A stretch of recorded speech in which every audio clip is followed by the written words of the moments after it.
Not for us. For the observers. I keep looking at this white strip. It's confusing. Can you center this? We are live. Hello. Hi there, everybody. How you guys doing out there? Cheers. Let's see. Let's check the room. Who's out there? Oh, we've already got 82 people in the room with us. How are you guys doing out there? What do you mean there's no one in the room with us? Well, in the digital room. In the webinar room. Up there. Yes. Yeah. This room is so cool, isn't technologically enabled. Vincent. Hello, Vincent. Congratulations on being our first chatter. Hello, Jack. Kathy. Why don't you guys tell us where you are? It's always fun to see who's where. Possibly read. Oh, my goodness. Georgia. So it's going Mike, too fast. Slow down. Tiago. Slow down, Jane. Heather. From California. Hi. And Hello. SF Bay Area. DC. Denver. Minneapolis. Whoo! It is hard to keep track. Oh, my goodness. All these people streaming. Well, hello, everyone. As you can see, it's a full house today. Let's see how many people we got with us now. Should I get out more chairs, more coffee? Yeah. I don't think you brewed a big enough pot. We got 550 people at the moment. 600 people. Massachusetts, Carolina, Brazil. Nebraska, Saskatchewan. Nebraska. I love it. Cape Cod. Yeah. Wow, we have quite the international. I wasn't making today. fun. I used to live in Nebraska. Yes, for many wonderful years. Never make fun of people's dog breeds or the state they live in. I wouldn't dream of it. Yeah. You're much better off making fun of politics and religion. Mm-hmm. Yep. But not their state, not their dog breed. Wow. Okay. Well, as you can see, we've got a lot of people with us today, which is wonderful. We're very excited to have you guys here today. However, it means we're probably not going to be able to keep a close eye on the chat stream over here. We could have a one-on-one conversation with one person, and annoy everybody else. Might be frustrating for everyone else. Yeah. So we will be taking questions at the end, though. We'll leave plenty of time for questions after the content part. So if you have a question, write it down. Make sure you keep track of it. And in the end, when we ask for questions, you'll be ready to type yours in. And we'll try and get to as many people's questions. And you can read it for me because I can barely see the screen. I will be in charge of reading it for you. So it is now 11:02. Oh, time to start. And we have 2 minutes late. 764 people here with us. So I think it is time to get started. Yeah, we always start on time. It's the first rule of behavior. You reward good behavior. These people are here. We start and we got to make them think the latecomers have missed something. Mm-hmm. They have to be responsible for coming late. And Yes. say, like the first thing we said, remember that tip? Best tip you'll ever hear about That's dogs. fun. In the first 30 seconds. All right, Dad. How are you doing today? I'm doing fine. Thanks, Jamie. A little tired, I'm afraid. But, it's okay. Pretty you got cool. Your coffee, though? Got my coffee. All right. How are you guys doing? Second Hope you guys cup. are doing well. What are we going to talk about today, Dad? Well, we're going to talk about training, I presume, dog training. Dog training. Any specific types of Or dog training? No money down real estate. I don't know. This is about dog training, isn't it? Dog training, yes. Keep real. We're going to talk about science-based fun and games, lure reward dog training. Dog training that is quick, easy, and effective so that people like these people here in our living room enjoy it. That sounds cool. Yeah. I like science. I like fun. Those are some of my favorite things. Why are we talking about it? Why is this dog training so important? It improves the relationship. Without training, the relationship goes downhill and people get upset because there's dogs not doing what they want, but they never told them what they want to do and they never rewarded them for doing it. Mm-hmm. And, more serious side, I mean, it saves lives. How so? Well, when dogs don't do what owners want, they get relegated. Uh-huh. I mean, the owners give them the run of the house when they get them, so the dog develops doggy habits, and he's chewing, and he's barking, and he's peeing here, using the bedroom as a toilet. So they put the dog outside, where it then digs, learns to bark, fence, chase, Right. So they put it in the basement or garage. Okay. And it eventually then ends up further confined in a shelter. But it's not the lovely dog dying for an education that came to them. It's a dog now with some considerable behavioral baggage. And because he's been in the garage, he's been desocializing. So now we have a dog in a shelter and they're trying to give him a second chance. Whereas what the dog should have had is a first chance. Yeah. Okay. So this is all about giving your dog, whether it's a puppy you're going to get, a puppy you've got, an adult dog you're going to adopt, or a dog you've been living with for 10 years. Give him the chance he deserves, which is an education. And then you'll enjoy living with him just so much more. Wow. Okay. So you think a lot of the dogs in shelters could have been kept from those shelters with a little fun and games, science-based dog training? Absolutely. I mean, this is not rocket science. It's so simple what owners want. You know, dogs only do a few things wrong, and they're all so easily preventable and so easily correctable. The big one that takes time to change, though, is fearfulness. Because of the confinement, their socialization goes downhill. And when you have a dog that is anxious or fearful, that's going to take months to resolve. And that's just so unfair to put dogs through that. You know, it's not fun being anxious. Right. I bet there are some people at home watching this right now who have dogs that are starting to bark, starting to chew, or, as you say, getting desocialized. Do it on a regular basis. Right. Or they wake up, they or pee on the veterans. bed, you know, and the owners go out and they pee in the kitchen. And right? so some of you guys are probably getting to the point where you're starting to get frustrated with your dogs and not knowing how to fix these problems. And you know, sadly, a lot of these dogs are probably starting to get put away in the garage or the basement, not getting the socialization they need. So who is this webinar for? Well, for anyone who, you know, has a dog, thinking of getting a dog, or who just likes dogs. I mean, you know, we're talking about training dogs, but it applies to all animals, humans included. It's not just about changing behavior using a little science and a little bit of heart. And my behavior has been modified for the past 32 years. It absolutely has, Jamie. 34. And now you're passing on the skills to Lily and Mara. And it's indeed a joy to watch, I must admit. The fun and games behavior modifications for humans, too. Okay, so what specifically are we going to do today? Well, we're going to webinar. talk, as I remember it, we're going to talk about the 3 big myths in dog training. 3 big myths. And that sounds like it's worth a poster board flip. And because they're 3 big myths. And we're hopefully going to bust them. And I shall give for each myth, I'll give the audience some very easy tips, tricks, exercises that they can try at home as soon as the webinar finishes, or actually while we're doing the webinar. You know, if they can multitask, if they can listen to me and do it at the same time. I would advise not trying that. Just listen and then do it at the end. Jamie, the audience is almost entirely women. Of course, they can multitask. They're probably watching on their smartphone. Yeah, they're probably checking, you know, messages and making phone calls now and buying online, right, as we but yet taking in the information. Yes. Would you say these exercises are going to be easy and effective? They are going to be quick, easy, and effective. Ooh, wonderful. And fun.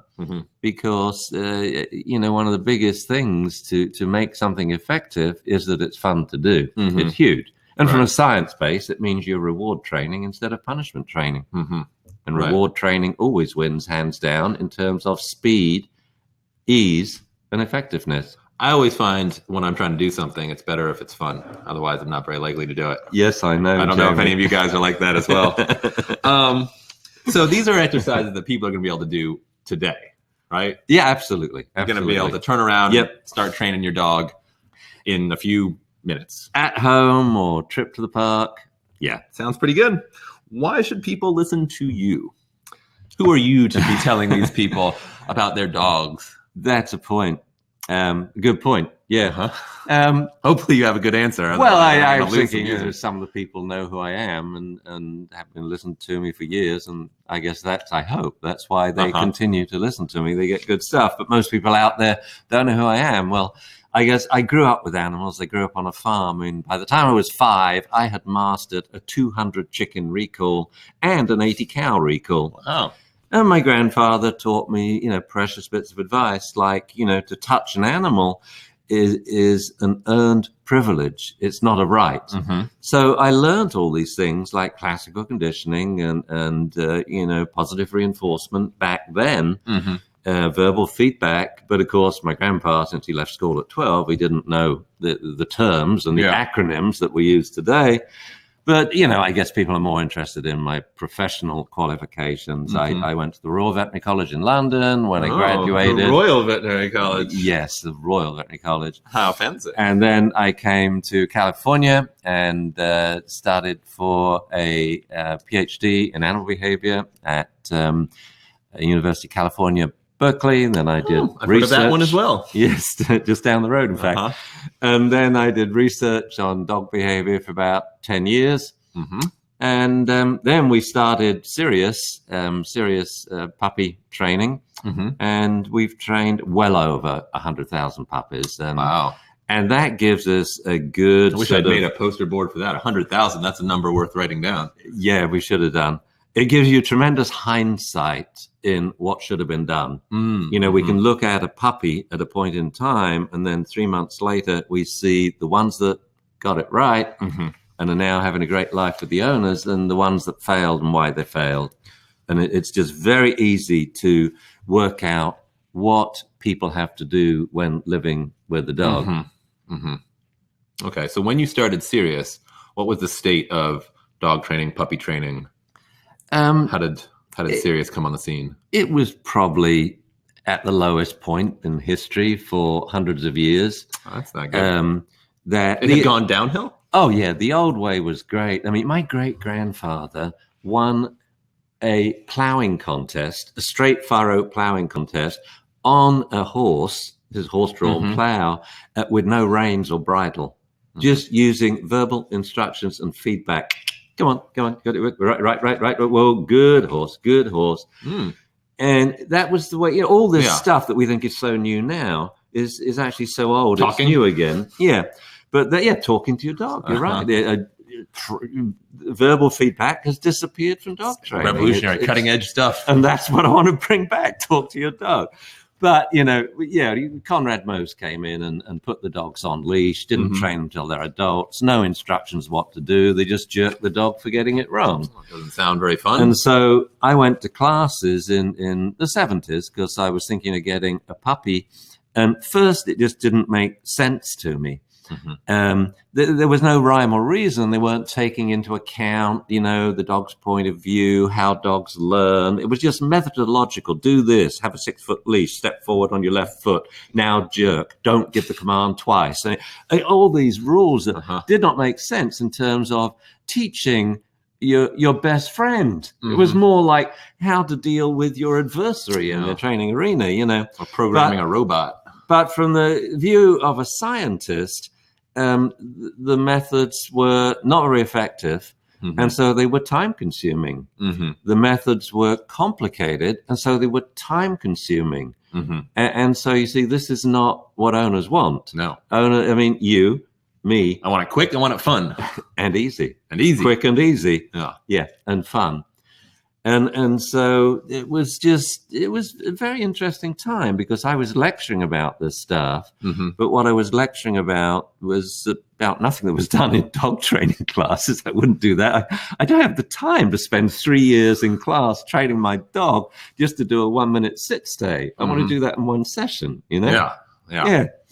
And the dogs were all on leash, which is silly because you can't see the problem. The first thing I do with a dog and an owner is I say, right, let him off leash. I say, there's your problem. Where's your dog? In Nebraska. Not a good sign. Not a good sign. So we can work with the problem now. The leash just masks the problem, but it actually turns it into another problem called pulling on leash. And then we develop all of this equipment to stop the dog from pulling. Halters, harnesses, collars with pointed spikes in, shock collars.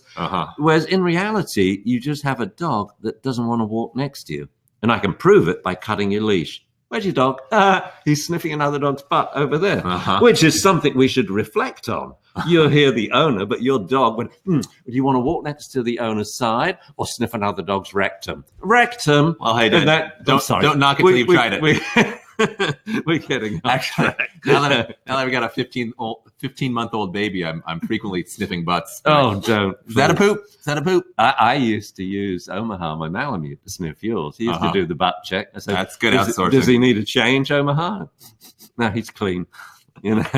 Okay, so when Sirius came on the scene, state of dog training was not so great, but Sirius was an improvement. Yes, and it happened. This wasn't something I worked out, we'll do something for the betterment of dog kind. Mm-hmm. I will teach puppy classes off leash using science-based, very effective, quick and easy methods. It was actually the betterment of humanity. Really. You know the story. Well, it was the betterment of humanity. It was your mum's humanity when Mimi did the intervention, and Mimi had a great job. So I was kind of like a house husband, and I was renovating the house. I mean, I wasn't lying there watching the TV. But one day she came to me and she said, right, she gave me a cigar. I said, I want you to sit on that rock. We're at Bodega Bay and not come back in this house for dinner until you can come back and tell me how you're going to bring money into this relationship. And of course I panicked. But I thought about it and I thought, well, boy, this is a change. It better be to do with dogs. Mm-hmm. And I thought, because I'd studied that for ages, you know, and then I thought, I know, I'm going to start a puppy school. Mm-hmm. And I thought, that's going to be so much fun, you know. So I came in and told Mimi, and she was shocked. You said, you mean you have studied, you've been at university for 10 years now, you've got a couple of doctorates, and you're going to teach puppy school? I said, yeah. And it was an instant success. The vets loved it because I produced animals you could handle. The owners loved it because before their eyes, their puppy got trained off leash. I mean, before their eyes. Yeah. And the puppies loved it. Yeah. But most importantly, you know, I loved it. I remember. Most importantly, yes, of course. Well, it was. I was giving a radio interview one day and they said, so why did you start puppy classes? And I didn't tell them about the intervention. I thought that's too much information about my personal life. But I said, you know, for me, it's equivalent to the pub in England. In England, we go to the pub twice a day, lunch, and we're not like all alcoholics. It's where you go to socialize with all sorts of people. And I found in the States, being an academic, I always met the same sort of people, so people who wanted to have deep academic conversations. Yet puppy classes, I met families. And this was my fun. Yeah. 3 nights a week, 3 classes a night, I would meet all these people and I got to know them. And some of them I know to this day. Well, you know, from 35 years ago, you know, I'll have a lady come up to me and says, you don't remember me, do you? I had a little huskying class. I was 6. And I said, I know you. Oh, wow. Yeah, you were one of my favorite owners, you know. And some of them I can remember from way back then. Yeah. Okay, so it's fun and it works. It's fun and it works. So people at home, though, they can't take a serious class. No. But do you think we can offer them some useful advice? Dog training doesn't belong in classes. You know, you go to a class in your area. So a trainer can look at your dog and look for incipient signs that you're going off track. You know, the dog's slow to approach, or he's backing off from your son or your husband or strangers. But you train the dog at home. You train the dog by living with it. Every interaction you have with the dog is a training interaction. Yeah. And usually, you know, if you start with an adult dog new to your home, within 3 days he's getting it. By a week he's got it. Yeah. If you're doing it right. Yeah. But it's lots of little stuff in the home. In the home. All right. It's not a long training session. Let's get to it. What's the first big myth? Well, I guess the first big myth is, you know, dog training doesn't work. It's boring. It's time consuming. I mean, dog training has got such a bad rap in the media. It has. And people think it's a drag. Whereas I think it's fantastic. Okay. So if the myth is that dog training, it doesn't work, it's not pleasant. That means the reality is it does work and it's fun, right? Well, actually, not necessarily, no. The fact of the matter is that most dog training techniques actually don't work. and no one even checks out that training is working. And this is where I'm so very different, because I'm a scientist looking at training. So as I'm training, I'm checking that the dog's behavior is improving. I'm quantifying or counting numbers. So don't let me frighten you by words like quantifying, or I am just counting how many seconds the dog will sit still. And I'll start with the dog that will only sit still for 0.2 of a second. In one session, I can get up to a minute. Okay. And so one of the biggest criteria I have is that dog training is effective, that it does in fact work. Right. And measurably so. Yeah. And then quantifiably I can measure how quickly it works. Whereas when you look at it at a lot of dog training classes, people are giving treats willy-nilly, or they're jerking the dog, shocking it, or they're clicking. But when you actually look at the rate of improvement, it's incredibly slow. I feel like I've even heard you talk about situations where people are training their dog, but they're actually training it to do the opposite of what they want. Oh, right? Yes. Oh, yes. Do you have any examples of that? I do. I mean, I guess, yeah, I would say going to the dog park is the biggest example. Okay. And so? Well, if you give me a chance, I'll spit it out. You tell me, Dad. Tell the people. The people want to know. Okay, I will. Hurry up. And this is where people don't just get it wrong. They're like 180 degrees out of phase. It's like they're actually training their dog not to come when called in the park. So here we go. They start off and they daren't say, do you want to go for a walk? Because the dog will go crazy in the house. So now they have to say, do you want to go for a WALK? Well, a border collie learns to spell in 3 trials. So now he goes over the top doing moon loops, walk. So what they do is they put the leash on. It's like, what are you doing? Putting the leash on a dog is the biggest reward there is, because it means we're going out. Okay. So you do that to reinforce moon looping behavior. I see. It's ridiculous. No, you should wait for the dog to sit. So instead they go out, they go down the street like this, the dog is pulling. Every step they take, they're reinforcing the pulling.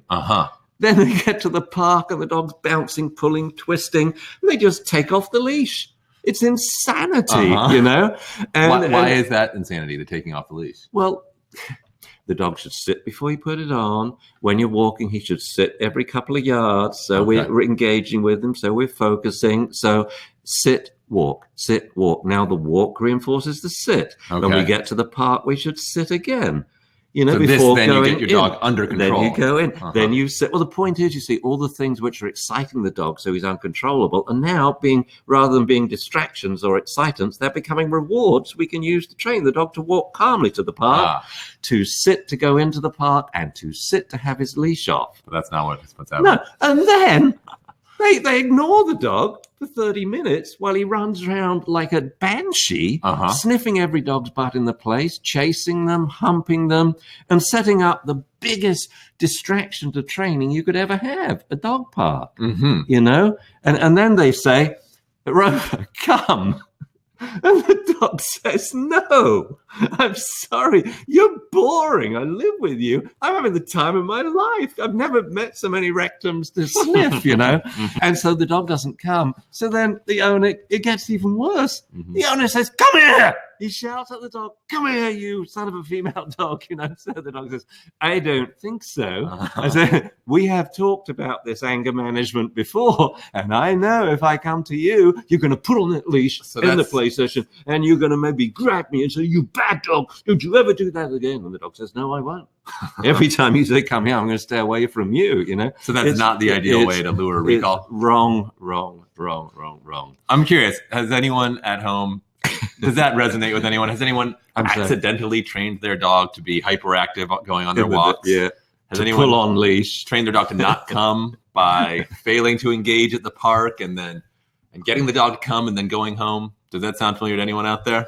Also, by the way, I have occasionally been glancing at the chat, and I noticed there were a couple questions about one of your favorite phrases, idiopathic aggression. So we will make sure to touch on that at the end. But as I said, we'll save questions for the end.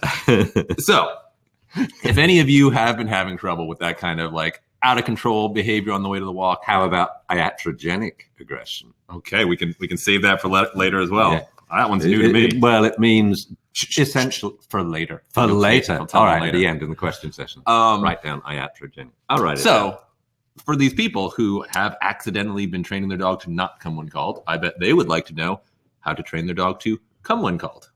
Well, there's many ways. I mean, we range from the best possible scenario to the worst possible scenario. So Okay. let's start up with the worst possible scenario, because that's what a lot of these people have. Mhm. I believe in getting people to meet the beast, All right. to face up to their problem Uh-huh. and solve it today. Okay. Okay. Rather than doing it wrong. Today we're going to do it right. So, I mean, I'll tell a story. And probably this is the hardest training gig I've ever had. When I was filming a TV program in Japan. Mm-hmm. So I'm still a star in Japan. But I don't get recognized in the States, Uh-huh. you know. But in Japan, I get recognized in restaurants all over the place, you know, because the program was watched by over 20 million viewers. This is amazing. Anyway, so we're filming this Doberman. We go to the house. The dog has wrecked the house. I mean, he's eaten everything. He ate the child's picture, you know, a glass in a silver frame with glass, cracked the glass and trashed the kitchen. So I whip out the old Kong, put it on the floor, stuff, solves the problem. You know, dog turns from devil to angel in seconds. So we finished the morning session very early. You said this was the hardest gig you'd ever had. Sounds pretty easy. I'm working into Oh, it. Sorry, okay. my stories make it sometimes a little longer. I'm following the narrative arc. They want instruction, but entertainment is good too. And this is it's a good story. And I was sweating, I was panicked, but we got there in the end. And it's a testament to this method works. I was setting the stage that this dog is crazy. Okay, yes. Yeah, crazy 2-year-old Doberman. So they said, right, then we'll wrap for today and we'll start tomorrow in a dog park. And I said, what are we going to do? He says, oh, you know, just do some training in the dog park. I thought, cool. Uh-huh. So anyway, the call time 6 a.m., which, as you know, is not good for me. And I stagger into the park, and here's the Doberman. And I just ask a few questions. Well, what are we going to do? And the director says, well, we want to do some off-leash recalls. I said, cool. And I was looking around. Most Japanese dog parks are the size of this living room. This one was a couple of 100 yards long. Uh-huh. I'd never been to such a big park, you know, in Tokyo. And so I said, well, how many times have you been to the park? They said, oh, never. I said, well, how many times have you been to any park? They said, never. What? They said, we've never let him off leash. What? So I thought, well, this is going to be interesting. Oh, my Having goodness. seen him off leash, they actually lied because he was off leash in the living room, which he used as an agility course. You know? Uh-huh. So I said, all right, here's what we're going to do. Because you can only start training in a dog park after your dog comes to you. Mm-hmm. Okay. Okay. And here's the big mistake that people make. When the dog comes to them, they put him on leash and take him home. See, they take him to the dog park, let him off leash, don't train him for half an hour or an hour while he plays and has a good time. Mm-hmm. When he comes to them, click, they take him home. No, that's when training should begin, but they don't do it. So I said, look, we're going to let this dog off leash. Well, first I'm going to train a little on leash so he knows I'm a nice guy still and I've got a big bag of food treats and toys and what have you. Then we're going to let him off leash. Then I'm going to go over the road and get a coffee. Okay. Well, you just keep an eye on the dog and I shall come back in 30 or 45 minutes. I'll keep an eye on him. So we let him off leash. This dog is amazing. He's like Bambi. He doesn't run like most dogs. He is bouncing like this. He's like, I'm free. And he's looking right and left. He had obviously never been off leash. He'd never gambled. He had never galloped. He was so happy. And he wasn't playing with any of the dogs. He was just going up this end of the park 100 yards, back this way. And I thought, right, I'll get my coffee. So I sort of got my coffee in the morning. It's like, this is not a good training. This is really a worst possible training scenario because it's in the morning, you know. Then I came back and he's still galloping. He's not playing with the dogs yet, you know. He's still happy he's off leash. And he's still looking at us a bit. So now I start to engage with him. And he runs by and I sort of say, yo, Dobie. And he sort of looks but gallops on. And so he's going by a few times. So I'm here. So I thought, well, I'll train another dog. So Dobie runs by. I toss him a food treat. He misses it. I mean, he's a Doberman. I mean, you know, they would never notice. But a beagle over there does. A little beagle 30 yards away. I think that was a food treat. Yeah. And sniffs it from 30 yards. Yes, that was a food. And he comes up and he finds the treat, you know, and then looks at me like this and trots over. A treat dispensing so man. I start training the beagle. And then I notice Doberman's looking at me. Ah. And I say, good, Beagle. Do you want Doberman's food treat? I can't remember his name now. Let's say Baron. You want Baron's food treat? So now he's starting to pay more attention. So I tell everyone, don't you touch for him or reach for him. One grab, we start from the beginning again. So eventually Doberman gets closer and closer. Now when he's 3 yards away, I toss the treat over his head. So don't toss it between him and you. He'll know the game. So treat over the head to increase the distance, and then 3 better treats between you and him. Oh, okay. You get it? So kibble over the head, liver, liver, liver. Kibble over the head, liver, liver. Before you know it, he's by my side, and I bend my arm so he touches me. Not me reach for it. When he touches me, I grab his collar. I say, Baron, gotcha. Treat, treat, treat, treat, treat, treat, treat. Baron, go play. And off I go. Wow, I can see how that makes an impression. Where's Baron now? He's following me. So now it starts.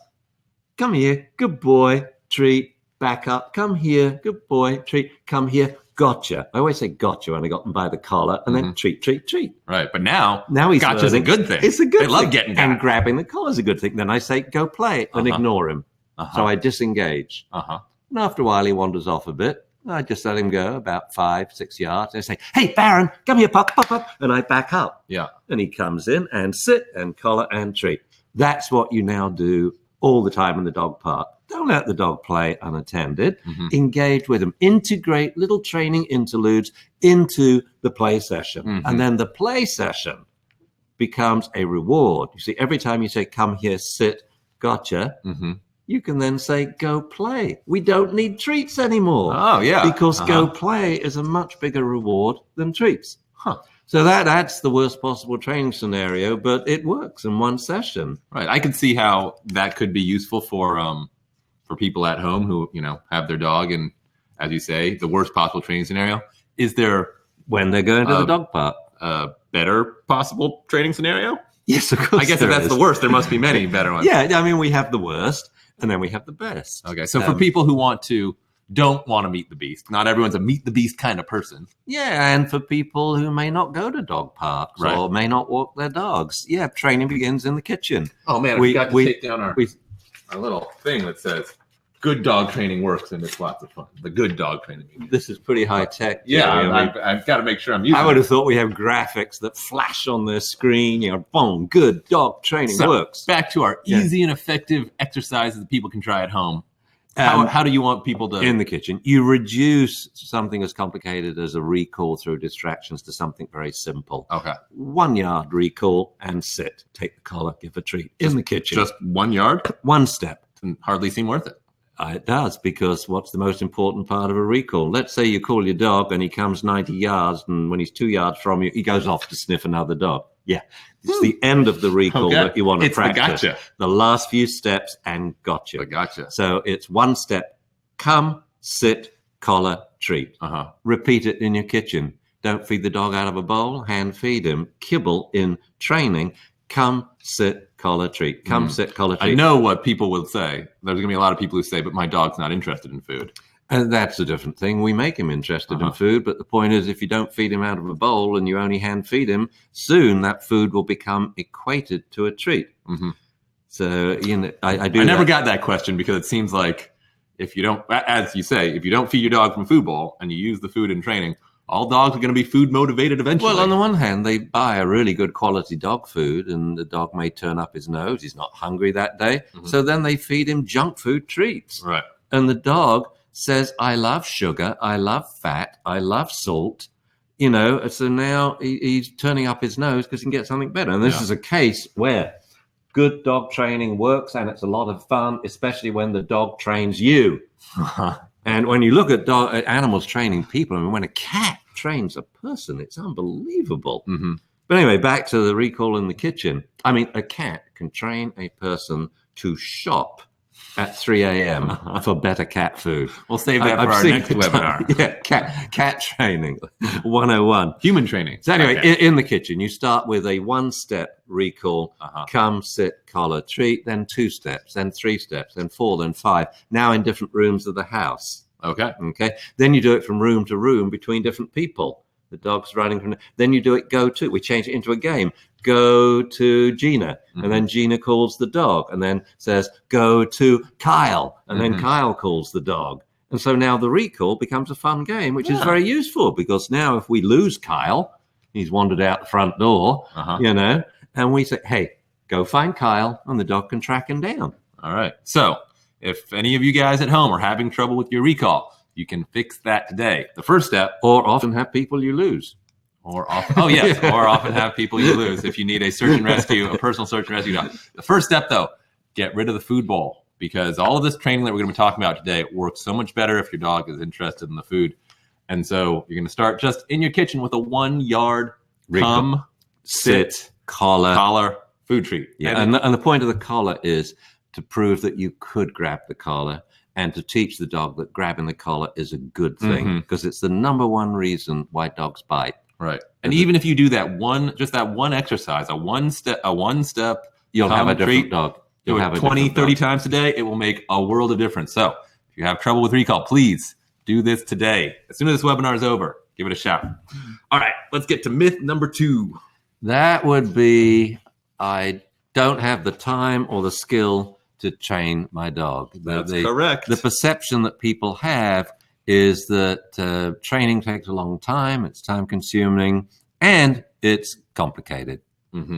Well, if that is the myth, then let's see. It means that people do have the skill and they do have the time. Does that sound about right? I would say that training is quick and easy. Training is quick and easy? Probably good training, huh? But my answer would be no. Most dog training methods aren't quick and easy. See, all of what we're talking about today, it depends on the techniques you're using in training. Okay. And, in the same way, we have to see the dog's point of view to make training work. You can't say, would you rather have training or playing with other dogs? You have to integrate training into play, so the play becomes the reward you're using in training. Well, this is where we have to see the people's point of view. They don't want complicated and time-consuming. They want quick and easy.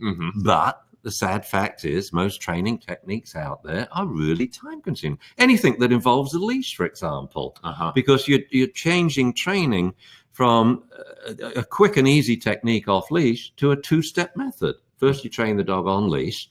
Well, you sort of think the dog's trained, but he ain't. It's just he can't get away from you, But then you've got to train him when he's off leash, but that's more difficult now because the owner hasn't developed the off leash training skills, and the leash has become a crutch. They daren't let the dog off leash. And some training techniques are amazingly complicated. Okay. I'll give you 2 techniques, opposite ends of the spectrum, like using a clicker in training or using a shock collar in training.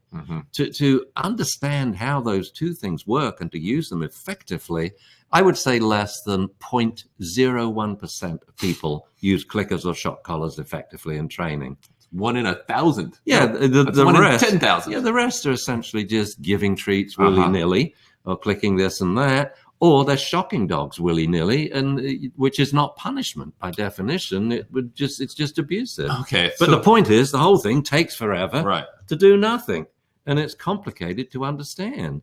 So dog training must be quick and easy. So if those are the techniques that are difficult and time-consuming, otherwise, I don't think I'd finish it. My dad, it's so funny, he spoke slowly, but in the middle of a sentence, if ever I interrupted him, he would say, however. So otherwise, if training is not easy, people can't do it. If it's not quick, they probably don't have the time to do it. I couldn't agree more. The floor is yours. So my question is, for people who want to know the methods that are easy and the methods that are quick, what do we have for them? Well, and let me take this down while we're strangely, what are we taking down now? Everyone has the skill, and not training takes more time. Let's see if we can illuminate. Oh, that's a very clever point. Yeah, it's not training that takes the time. It's when you don't train a dog. I once had this in class, and this lady left with her dog and wanted to go for a pee. So I watched her go through the door. and then she had to go through another door to get outside. And I would say it took her 45 seconds to go through each door. The leash around her leg. Now she put the dog on leash to go out, When she came back in, I said, let's work out how many times you go through a door with your dog. And we didn't, I can't remember what it was. It was something like 18 times a day going in and out. So you've got going out through a door, getting in the car, getting out of the car, then getting in the car, And I worked out that she wasted 2 weeks, 24-hour days, to 14 24-hour days in her life going through doors with her dog. But this was in the lifespan of the dog. That was the time she's going to waste. No, it's sit, go on, going through a door when your dog's trained. So that is really cool. It's not training that takes the time. But training should be quick and easy. And strangely, some of the easiest techniques are the most effective. So a great example would be auto shaping. I mean, the all-time easiest technique on this planet. Okay. Let's hear a little bit more about that. The all-time easiest technique. Well, the theory and then the practice. I'll tell you about that little story. So the theory is all you do is set up the scenario and the dog will train himself. Sorry, I just realized that my computer's not plugged in to the power cord. You start working on this. I'm just going to plug this in real quick. Oh, I'll manage it. Okay, Jamie. Yeah, we don't want to lose power. That would be a disaster.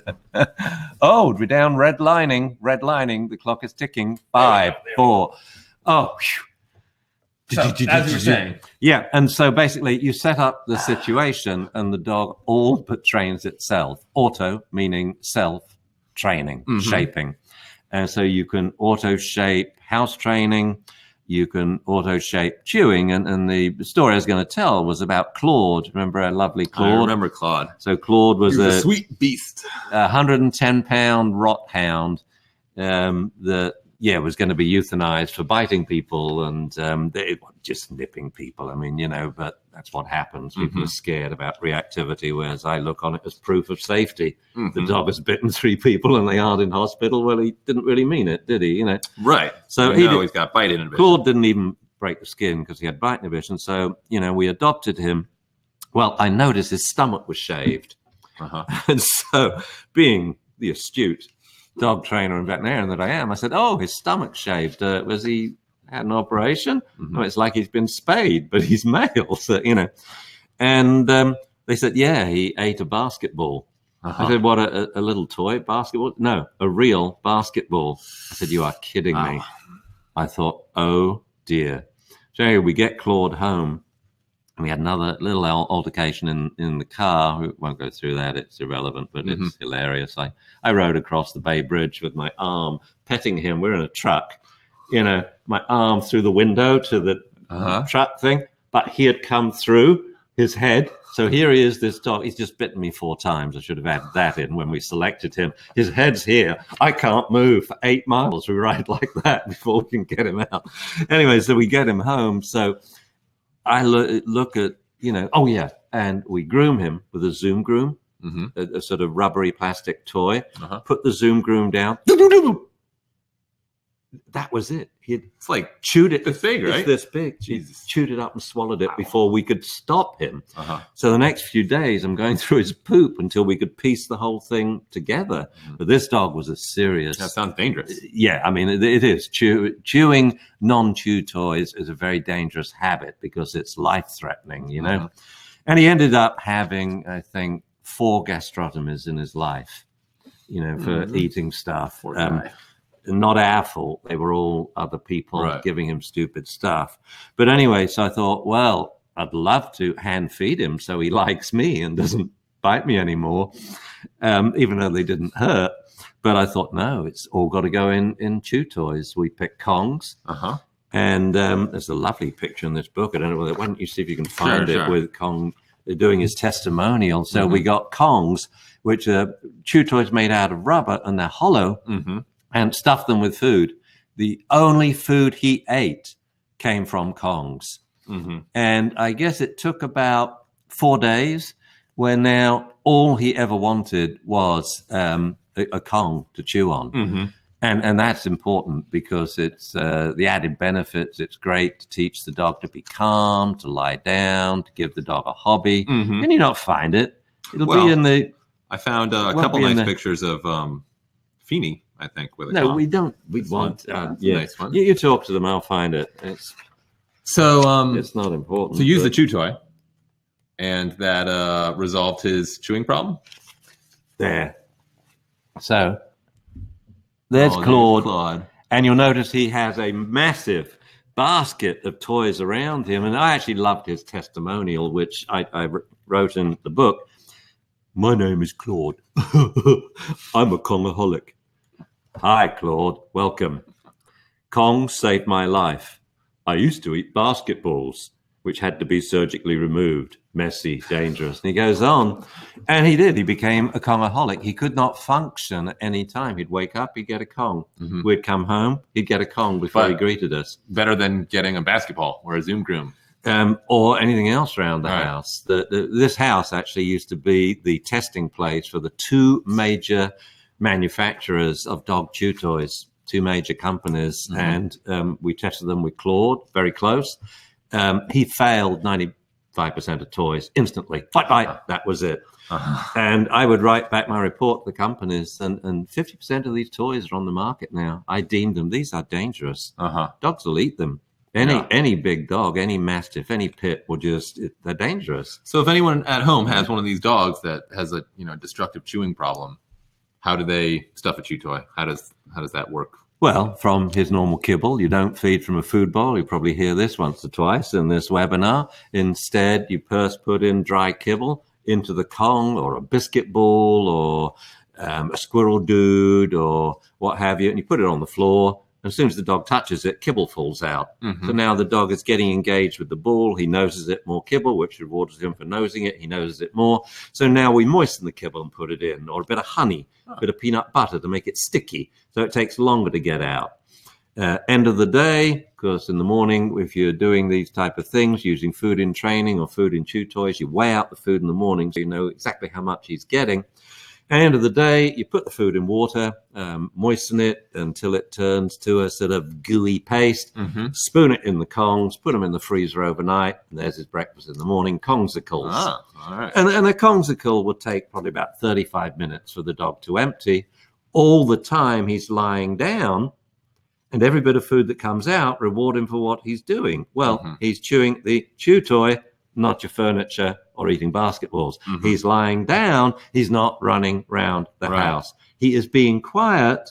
He's not barking. It's the quickest way to reprogram your dog's brain, the easiest way, the quickest way, the most effective way. In the shortest amount of time, you will have a different dog. Right. I mean, the barking you can decimate, reduce by 90% in just 2 days, feeding dogs only from chew toys. Wow. It's cool. That is impressive. Yeah, it is impressive. So do you guys see how a small investment of time just in the act of putting your dog's food into a hollow chew toy can actually save you a lot of time, not to mention, pain and suffering, potentially heartache that comes from your dog chewing your other, possessions, your furniture, potentially ingesting them, potentially going to the veterinary office.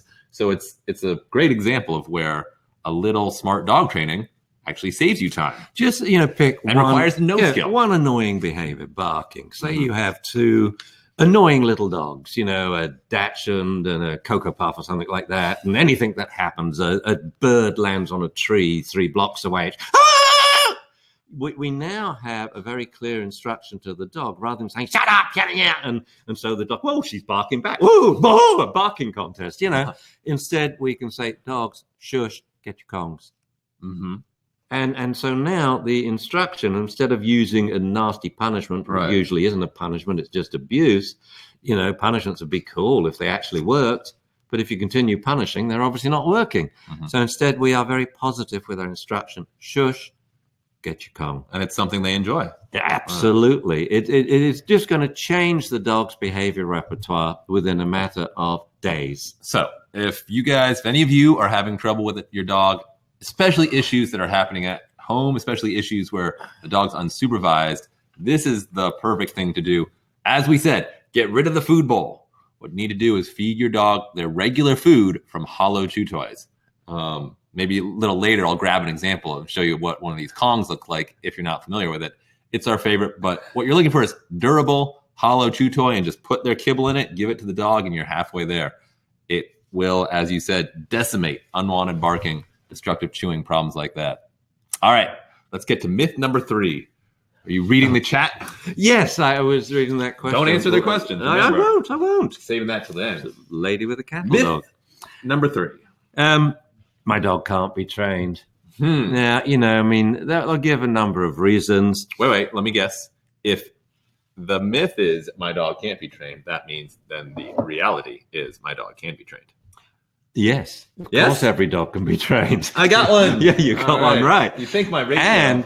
And every dog deserves to be trained. Oh, yes. I would go far to say that not to train. Every dog can and should.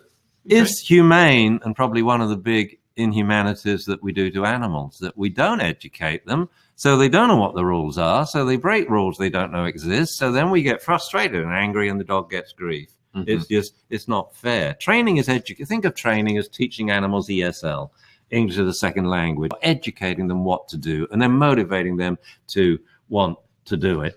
But instead, people will say, oh, he's too old, he's too young, he's too sick, he's handicapped, he's blind, he's deaf, he's, wrong breed, he's too reactive. Or my all-time favorite was someone came to class and said, sorry, I didn't do the homework. I ate my dog's homework. What? Whatever, people, and we laugh at it, and a lot of trainers will actually get on their high horse here and talk down to owners and say, "Oh, they're just excuses." No, this is how the owners feel. It is your job as a trainer to prove otherwise. To say, right, your dog can't be trained. Right, I'm putting $100 down here. I can train your dog a 1-minute sit stay before I leave this room, or I'm betting you $1,000 I can train your dog a recall before I leave this dog park. Never knew your classes were filled with such high-stakes gambling. Usually I bet trainers who disagree with me and say, that can't be done. I say, I bet you. Pick 5 dogs for me. I'll pick 5 for you. So old dogs, young dogs, blind dogs, deaf dogs, these dogs can be trained? Yeah. We may have to make accommodations, say if the dog is deaf or blind. But no, you can't. Training starts today. I don't care how old your dog is. And I don't care how young it is. The neonates are starting to learn right then.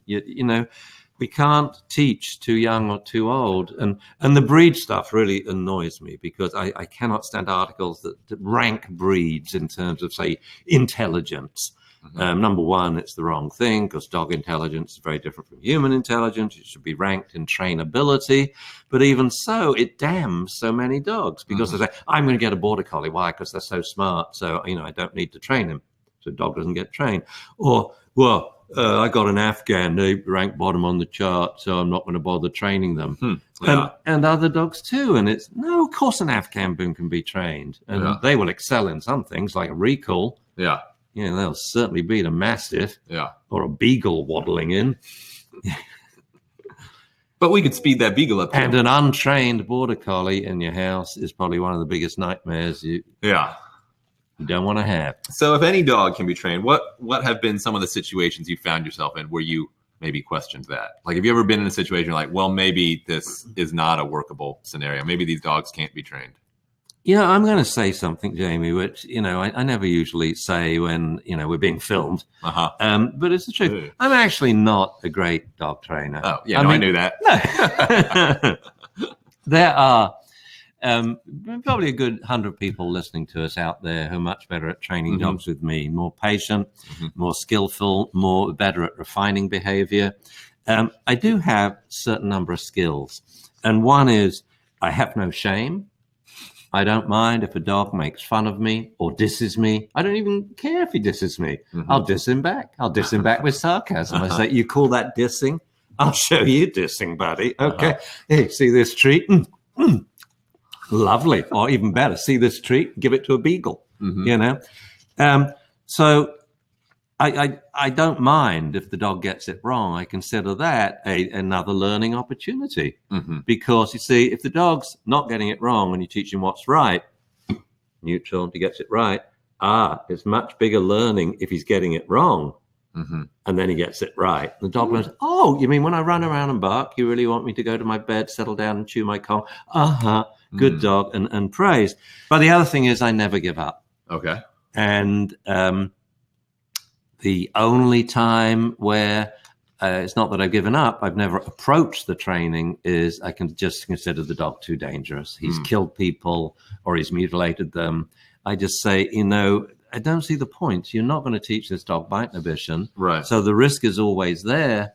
I'd much rather work with 1,000 dogs in the same time as I could spend with this one and give you no guarantee. I'd rather work with 1,000 dogs that have proven bite inhibition because they've nipped people and solved their problem quickly. But I guess the most challenging situations I've done is probably with dog reactive dogs, because you've got so many variables. You've got, say, a bunch of dogs, they're all reactive. Yeah. And you've got a bunch of owners who are very reactive. Right. Very emotional. Maybe and very under the surface, reactive. but... Oh, no, it's coming out. They're tightening up. They're tightening on the leash. It's like as if they're like, because most dogs, with reactive dogs, if I interviewed them, they would say the same thing as the owner. The owner says, oh, my dog's cool. He's a good breed. He's well bred. He's great off leash, but on leash with little dogs or with big dogs or with shepherds, he just goes ballistic. So I interview the dog and say, tell me about your owner. She's great. Good pedigree. Good pedigree, 5th generation American. And she's a perfectly trustworthy off-leash. She's wonderful, calm, wonderful person. On-leash, though, she's a bit tricky. But around little dogs or shepherds, she goes crazy. She tightens the leash, she jerks, she gets sweaty, she smells like she's an ugly, fuming commercial town, And I think, what's wrong? So I have to say to the other dog, woo, woo, woo, stay back, she's unstable. So basically, it's the owner's reaction is pure and simple negative classical conditioning. Instead of classically conditioning the dog to form the assumption that other dogs are good and make me happy, they've classically conditioned the dog that when other dogs appear, I'm going to lose it. Okay. So I normally do these classes. I like to do classes because then we can get them off leash with 8 dogs per class. I find working with just one dog is just too time consuming. It's going to take forever. So I like to do setups. I like to know all the dogs. I like to know all the dogs have bite inhibition. In Japan, they do it differently. So you give them a format. You have to tell them exactly what to do because that's what they do. I didn't say 8 dogs. Well, it seems like an important detail, yes. We have 42 dogs. And I would say 35 of them are miniature Dachshunds, Yorkies, or Chihuahuas. And these are dog reactive dogs.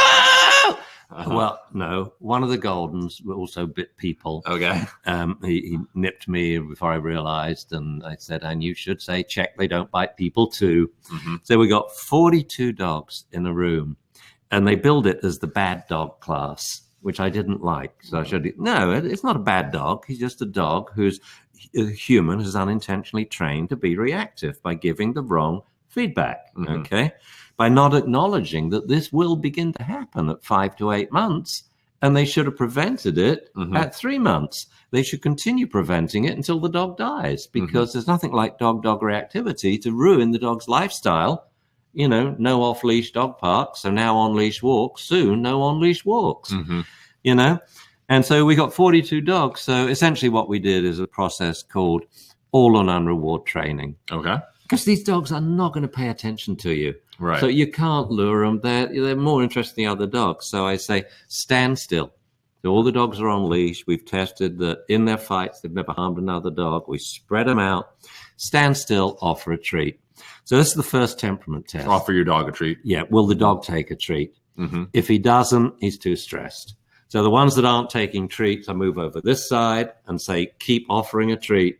Then take a step, offer the treat again until he takes a treat. That's all you're doing. Okay. And I may actually move them outside of the room so they get used to taking a treat today at this place. Right. But in this room, it's too. But if they take the treat, we're off and running. So then I say, right, now take one step, take a treat again. Now, when you take the one step, all the dogs activate again. Like this. And that shows you shouldn't be walking with this dog. Right. If that's what one step does, imagine what 25 or 50 steps do. So one step, treat. Then do it again. Take a step, give a treat. No matter what the dog is doing. This is classical conditioning, you understand? Okay, it's all an unreward training, but we're starting off with classical conditioning. It doesn't matter if the dog's reacting because classical conditioning will always win. Okay. And let's think about it. If he is going, oh, and then he turns to take the treat from him, what have you operantly conditioned him to do? To stop barking and turn his head away and look at you and take the treat. So it doesn't matter. You're actually training him to be a good dog anyway. Okay. So we do that and then, move around the room, stand still, give a treat, move around. So that's the first 10 minutes. By now, you'll notice the barking and the number of reactions has dramatically dropped.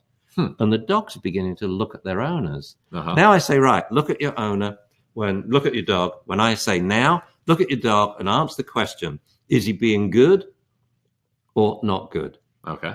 And I don't say good or bad because, well, we won't get into it. It's just, And I say, the point being, if he's not being bad, is he good or not bad? Right. Yeah. Is he being not bad or bad? Sorry, I got that wrong. So is he being not bad or bad? Because if you say good or bad, they'll say, no, he's not doing anything. That's the point. Right. That's good. That's good. The point. He's just standing not there. Not bad is good. In a room of 41 reactive dogs, he's just standing there. That is good. Trust me. Very good. That's why we're here, in fact, and why you paid a lot of money to come to this workshop. So now we list what is good. Well, he's not barking, not jumping, not eyeballing other dogs, not growling. He is looking at you. He is sitting. Right. He is and any one of these up. things. Any one of these things, you give him a treat. Yeah. We do that for another 10 minutes. Then I say, right, everyone look at your dogs. They've been good or bad? And they all say it's been good. Yeah, they're all sitting in front of the owners looking at them like this. Waiting for their treats. Yeah, and all we have done is said, good dog, and give them a treat. I said, yeah.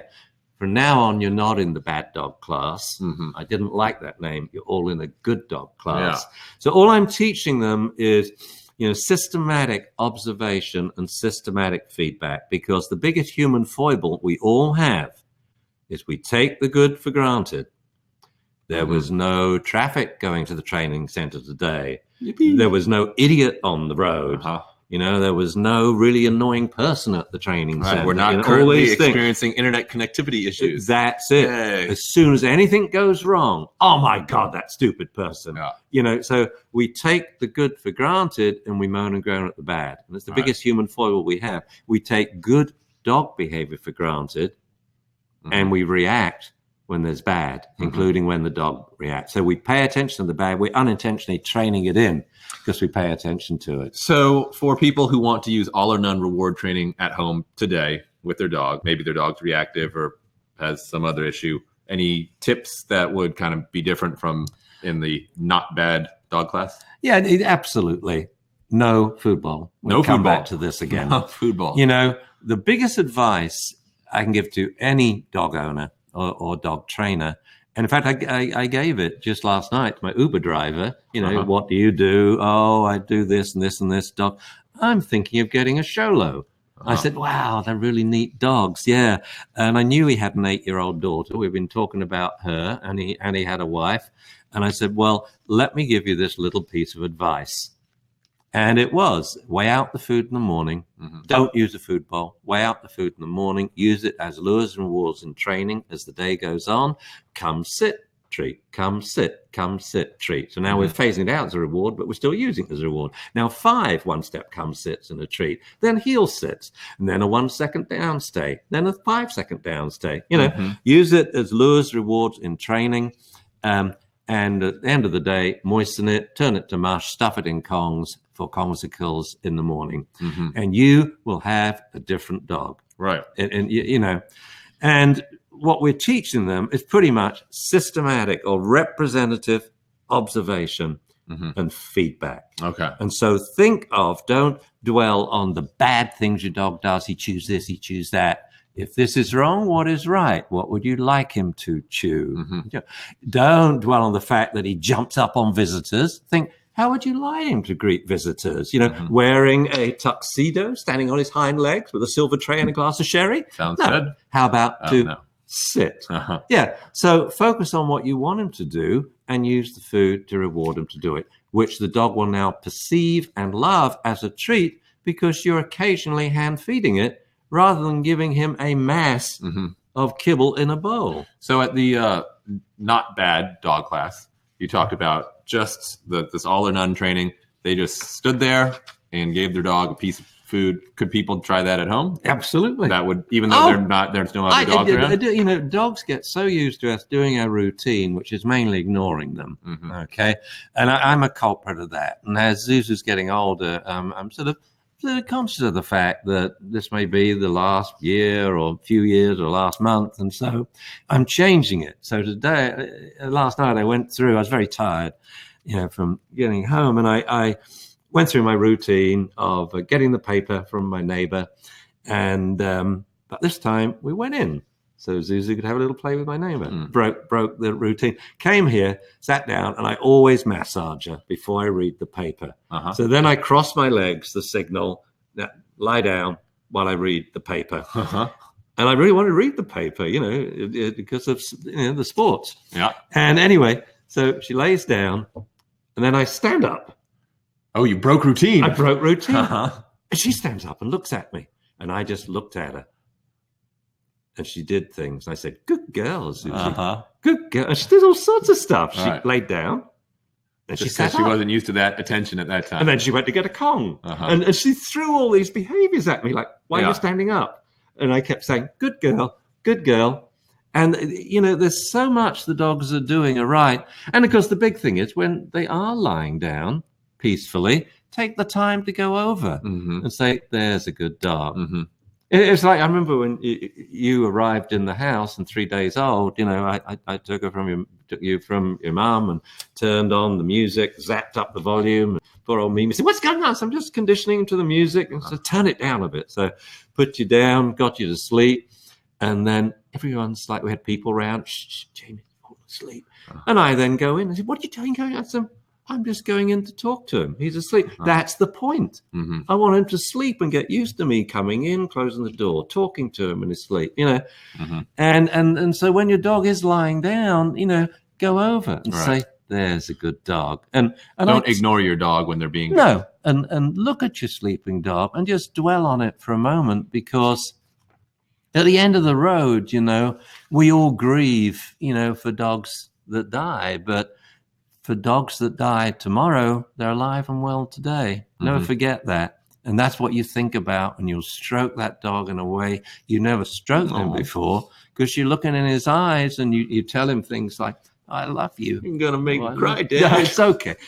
I know we got to continue. We can't cry. Okay. I'm sorry. So I should tell a joke. So, right. All or none reward training. Very easy to do. Super simple. Basically, you just hand feed your dog.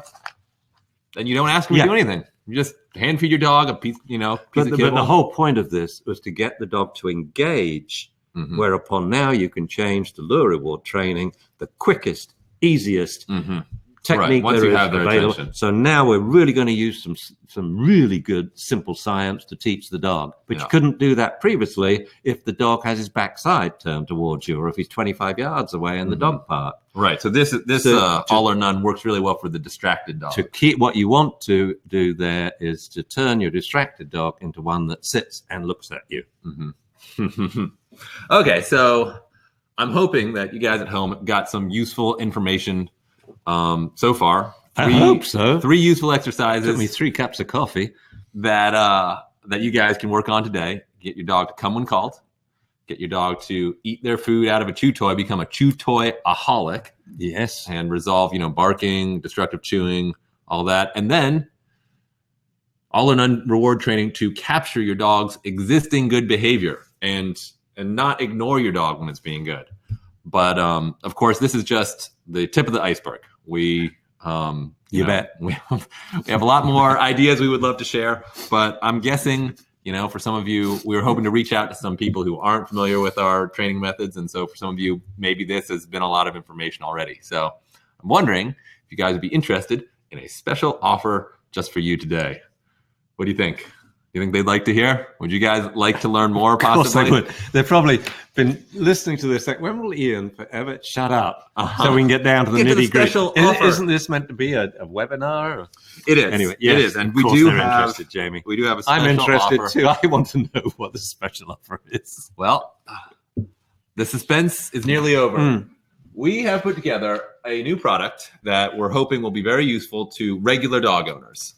You speak a lot to dog trainers over the years, veterinarians, but the bulk of people out there are just people with pet dogs. And so we put together the Dunbar's Dog Training Masterclass. That is Dunbar's. That's us. Yeah, we are both Dunbar's. Masterclass. And the whole goal of this product was to Oh. look through all of your material over the past few decades and pick the best of the best material, the stuff that was going to be the easiest to use and the most useful for at-home dog training with pet dogs, looking at the most common, the most frustrating problems, and figuring out how to get results quickly for people without complicated techniques, without harsh methods, fun.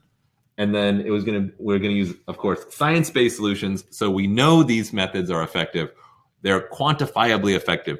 You'll be able to see the progress instantly. We start training your dog. And they're quick, get results fast. I'm sorry to distract you. Looking over my shoulder, and I do have a comment, I noticed a golden retriever hair on my jacket.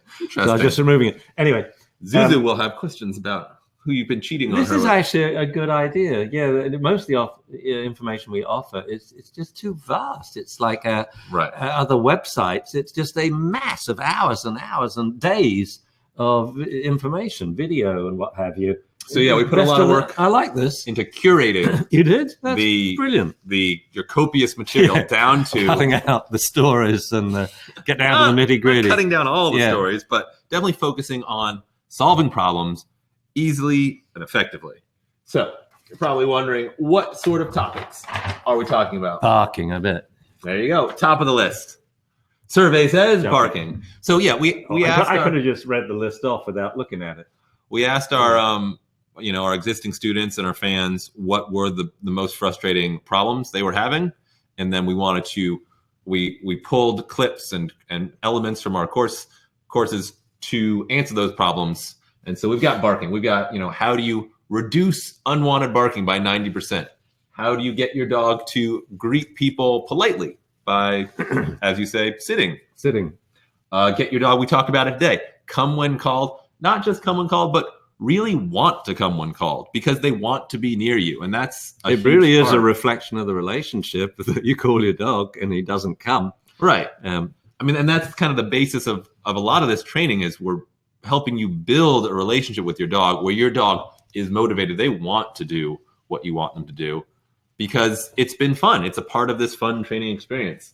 Pulling on leash. Oh, that's a nightmare for so many people. And I know so many people who, they can't walk their dog enjoyably anymore because yanking their, arm out of the socket. But it doesn't have to be that way. We can easily show you how to walk your dog calmly on leash.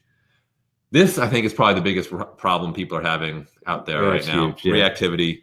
And it's so sad because it just destroys quality of life. And it's, as we were talking about with the all or none reward training, it's pretty simple to tackle. If your dog is not causing damage, then that kind of reactivity is very solvable. And the Dunbar Dog Training Masterclass will cover it. Finally, separation anxiety, or sometimes misdiagnosed simply just a dog misbehaving while it's gone. Absent misbehavior. Yeah. And another crippling problem. Yeah, I've always said these should be one topic classes. It's kind of neat you put them into different modules. Right. These don't belong in a basic manners class. You need basic manners first, but you've got to teach them all separately and solve these quickly because these are joy busters. I mean, these are things that make living with a dog a misery rather than, the joy that it should be. Now, these aren't the only elements in the masterclass that we put together, but these were the top things that came up over and over. But, there's lots more. There's hyperactivity, house training, destructive chewing. We talk a lot about using food in training. In the masterclass, we explain how to phase the food out so you're not dependent on food for the dog's entire life. The food is really useful at the beginning, but phasing it out is key. One of my other favorite tricks that is in the masterclass is the ultra super sit. You get a very high reliability sit command, and that can make a world of difference because now you have the control when you need it. That's your emergency command. Right. Yeah, sit or down, your So choice. you've got the big frustrating problems. There's so much more. But,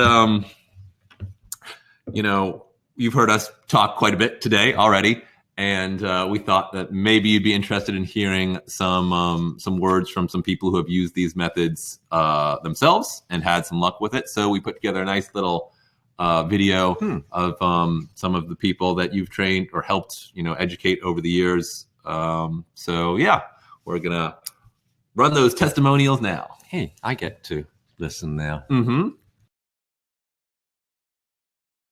I just started working with dogs, and the problem was it didn't really sit well for me. I didn't really, it just felt like I felt like there's got to be a better way. I wasn't seeing the results that I thought I should. So I started to do a little bit more research, and I went online and I started Googling dog behavior, and one name kept coming up over and over and over and over again. Ian Dunbar. I'm like, all right, who the heck is this guy? He's everywhere. Let me learn about him. And I started to read some of his books, his blogs, videos. I just started to soak it all in, and the more that I kind of learned, the more it all kind of, like everything kind of aligned for me. And I'm like, wow, that's exactly it. Hello. So my name's Jack. I'm 20 years old. I currently live in England, and the only dog I own at the moment is this little man, Kevin, here. We've just been out on a little walk. Because I was interested in looking at the dog training stuff, recommended I come have a look at a Dr. Ian Dunbar course, and I went along and I bought one of his online seminars. It was the 3-day science-based dog training with feeling, or words to that effect. And again, I knew nothing about dog training. So I was coming into this completely blind. So I watched those 3-day seminars. I loved them so much that I went ahead and bought all his other online seminars and workshops and just marathoned them. Hi, my name is Christina and I live in Virginia with my 8-year-old Husky Corgi mix, Harley. He was food aggressive. He was leash reactive. He was a space starter, and he had anxiety. A tremendous amount of anxiety.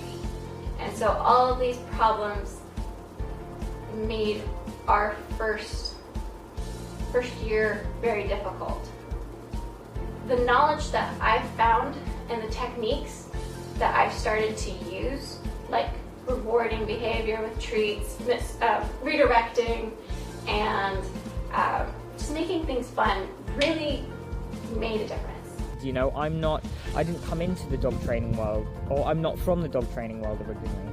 So I just started with no knowledge. So to have him explain concepts like law reward training, positive reinforcement, all or none reward training, etc., and have that be my starting point, I think it's the greatest blessing I ever could have had, as a whole. So on behalf of Kevin, on behalf of me, and I'm sure on behalf of a number of other positive reinforcement trainers who have discovered Dr. Ian Dunbar's work, his methodology, and his passion for helping teach dog trainers, dog owners, any dog professional, or anyone even interested in dogs, his knowledge and talents.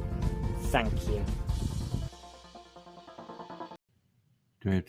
Oh, All right. We're back.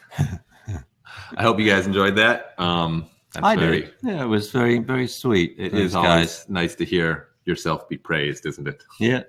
Well, no, it's nice to know when you slog all over the world, 9 months a year in hotels. It's nice to know you have actually touched a few people and they're carrying on with it, because they're much younger than I am.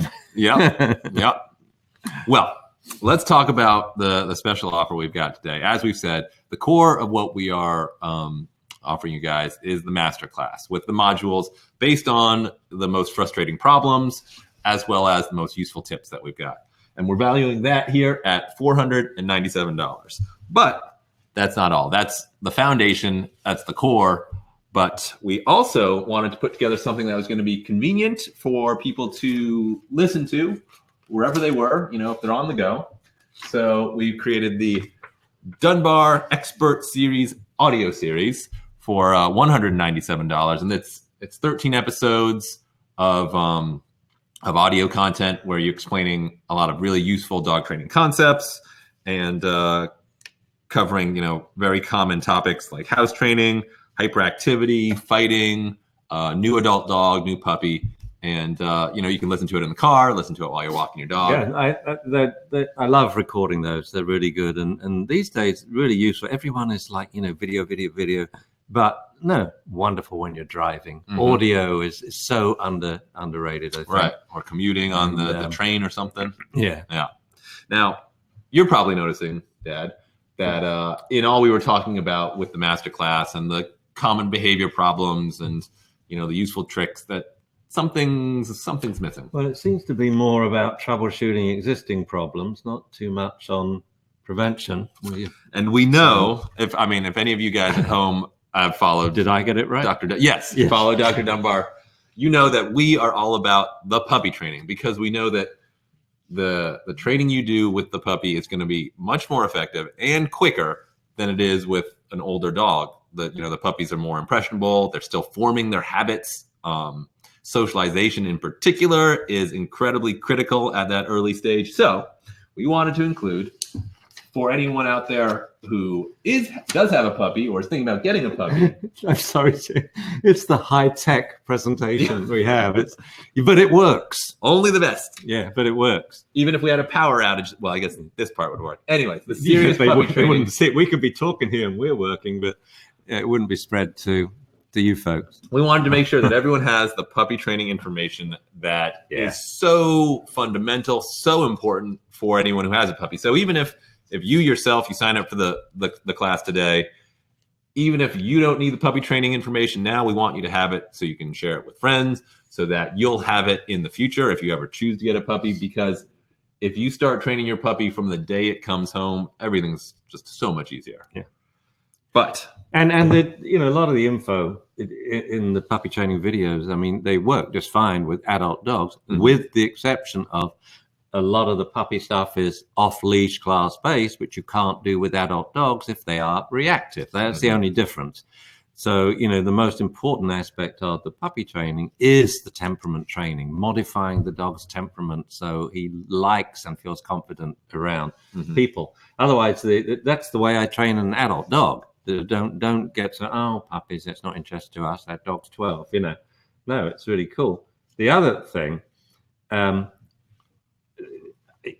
love these videos. It's like, these are the first videos we did. And someone asked me the other day, have you ever re-edited?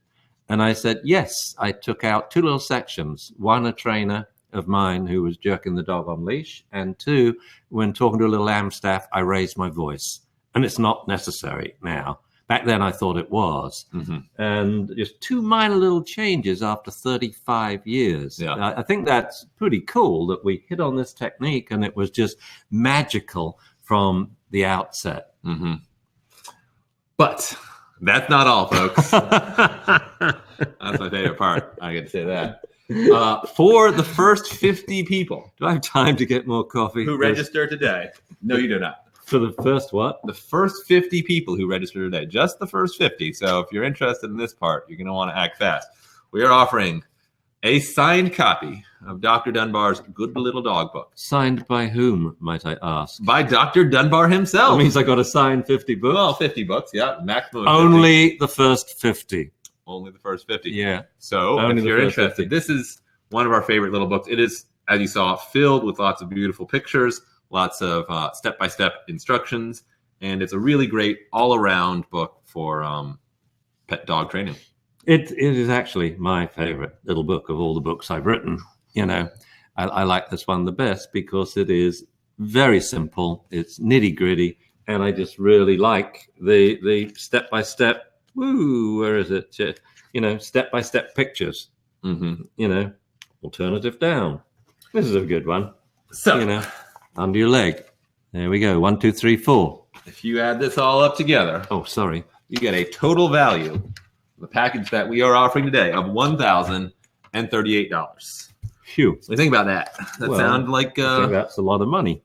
Is a lot of money, but think about all the material that this represents. Decades of this is basically your lifetime's work. I've never thought about it that way. Yes, so if we think about 45 years of experience, then that is priceless, as they say in the advertisements. But I mean, the real question, though, in terms of value, is what this can do for you at home. And so, the question is kind of what sort of problems you are currently facing with your dogs, and what is the price tag essentially on that problem.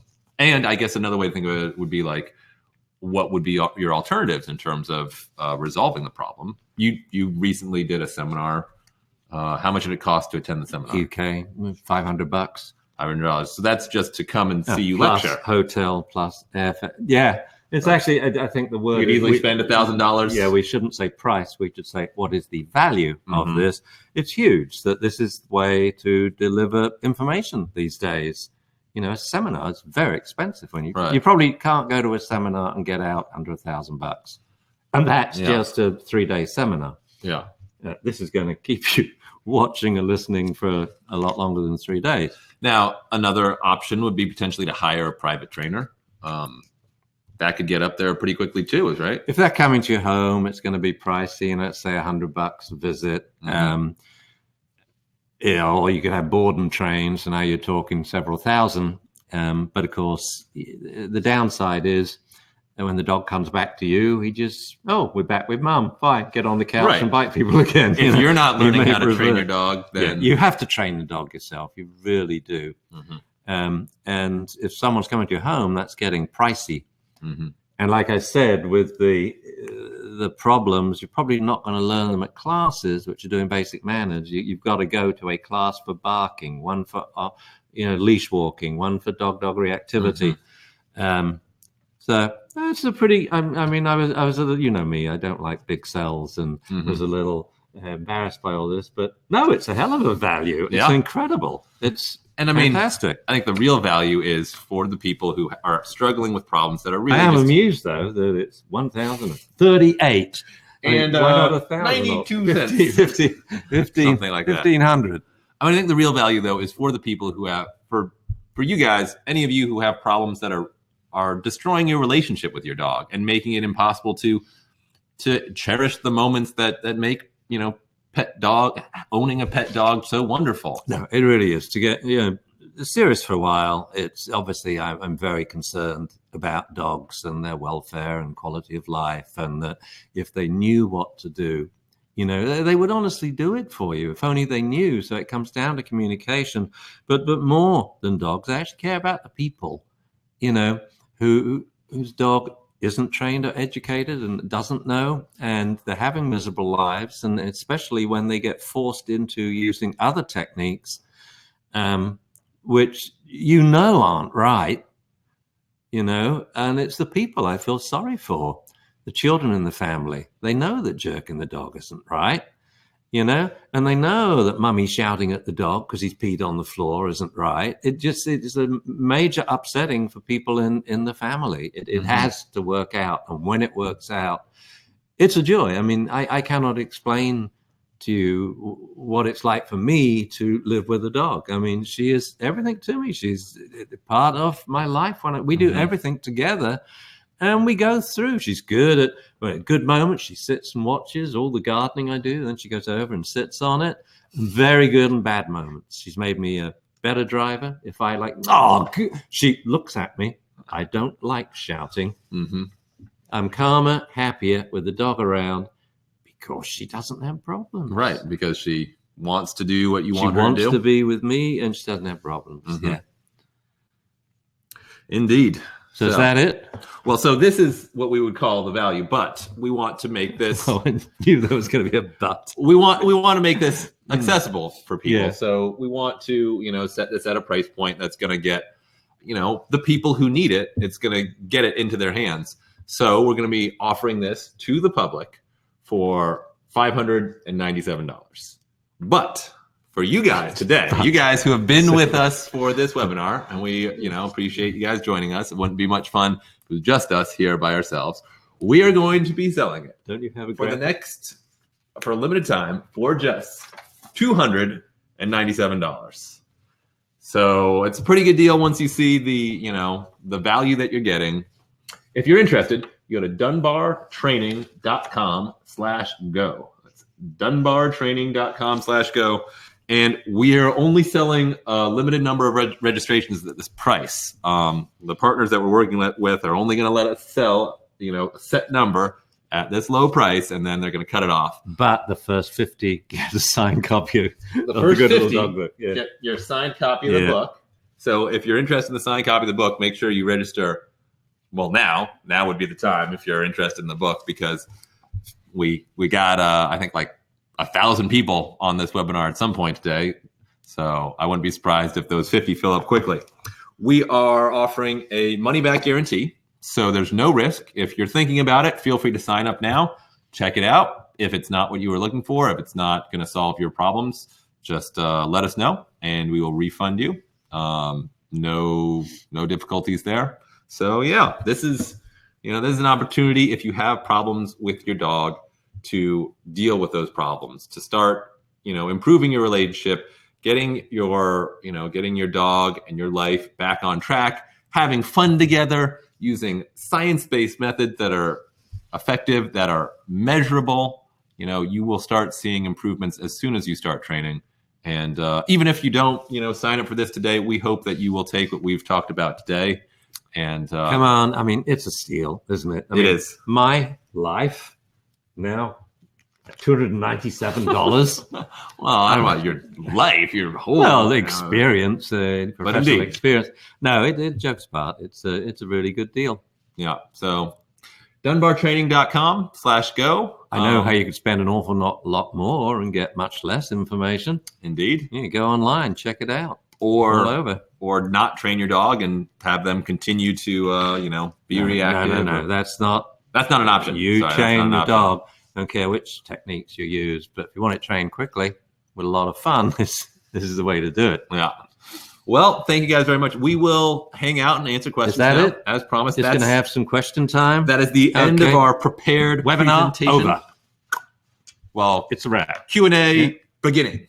Q&A beginning. Okay. So, you're so positive, Jamie. If you have looking questions, forward, we're going to try and look for questions that maybe multiple people have, so that we can, prioritize. But if you've got if you got questions, now's the time for them. Hi. All right, Shagay. I'm not sorry if I pronounced that wrong. Well done. Already registered. All right, we got a question. Vincent says he wants his dog to have a good recall all the time anywhere. Should I remove the food bowl? In initial training, yes, I would use food because it makes it so easy if you're not used to using your voice. Hold on a sec. Dunbartraining.com does not exist. Did I get the URL wrong? Hopefully our back-end people will figure it out. Dunbartraining.com does not exist. Well, someone managed to register, so someone. I will talk to Vincent. You can keep talking. Okay. Can they see me now? Yeah, they can see you. Okay. And so, we want to start teaching the recall in, there we are. That was it. Sorry, I'll talk to Vincent. Oh, go today. Interesting. Go today? What? Sorry, guys. It might be go/go-today. Okay, there we go. It automatically redirected me. Anyways, you were saying to Vincent. We use food to start with. We're going to phase it out pretty quickly, though, because usually if your dog is off leash, then that's where the biggest rewards are. So it's come here, go play. Come here, go play. Come here, go play. Now, that works well for a lot of dogs, like works well for my dog. I mean, because she's a very active dog. If you've got a slower moving dog, then I'd probably use an emergency sit or down. And so walking, say a pit bull, I would say, Rover, sit, go play. Sit, go play. So you control the dog's behavior by sitting it in the environment. I actually prefer that because sometimes you don't want a dog running through the environment. One of the reasons you're calling the dog is the environment's getting a little dodgy, maybe a couple of people on horseback or a bunch of children running. So you don't want your dog running too. So I like to say sit as my emergency command, and then I have many options. The usual one being sit, go play, which reinforces the reliable sit, or sit, stay, or sit, come slowly, because I've got the dog's attention now, so the dog will come. So I can say, Rover, steady, steady, Rover, come, steady, and have him come slowly, like through at a cocktail party when everyone's drinking and you've got wall-to-wall beige carpets. Or I say sit, and I run up to the dog, put it on leash. So I say sit to the dog, sit to the distance, and I do the recall. And so you practice this, whatever you want, the recall or the emergency sit, you practice first in the kitchen. One step, come sit, or just sit at one step away and you come back to the dog. Then you do 2 steps, then 3, then 4, then 5. Now you're in a bigger room, then different rooms, then in the garden, with other people, maybe your garden or yard rather that's fenced with other dogs, then another person's yard. So different places, a fenced tennis court. Holiday Inn hallways are great, come in, go up to the 2nd floor, beautiful, especially if you live in Nebraska in the winter or summer, it's heated or air conditioned. Lovely place to teach recalls or distance sits. You gradually increase the area, the distance, and the distractions. But, Jamie and I just filmed this the other day. I wanted people to see how I live with my dog and what I do indoors and in the yard and when I walk. And the walk is off leash and it's Zuzu, sit. Good girl, go on. Because the environment is the reward. I didn't even have treats on me outside. Right. So we use food to start with, very important starter, but you've got to phase it out. That I think this is one of the biggest problems in reward training today. And to reiterate, these are 2 modules that are in the masterclass. So we've got, really great demonstration video of both phasing out food and then also coming when called. So it's a wonderful resource for those problems. All right, here's another question. Pam wants to know, how do you train multiple dogs? Let's say you got one dog with a bad behavior. Either one at a time or dogs all at once. So when we used to have 4 dogs here, they all have names. And I actually used to, we used to try training 3 of them at the same time. So Claude, Dune, and Hugo. And you say, Hugo, down, good dog. Claude, sit. No, Hugo, down. So different dogs, 3 different positions. That's difficult. So either you train them individually, or you train 4 dogs at the same time. Easiest with the same command, dogs down, generic command, dogs come.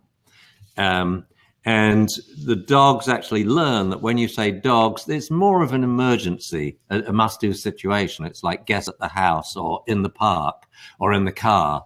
Dogs, shush. It's, that's how we do it. It's like asking the question, well, what if you have more than one child? How do you train them? Well, individually, that's great, one-on-one, but also together. And they train each other as well. Right.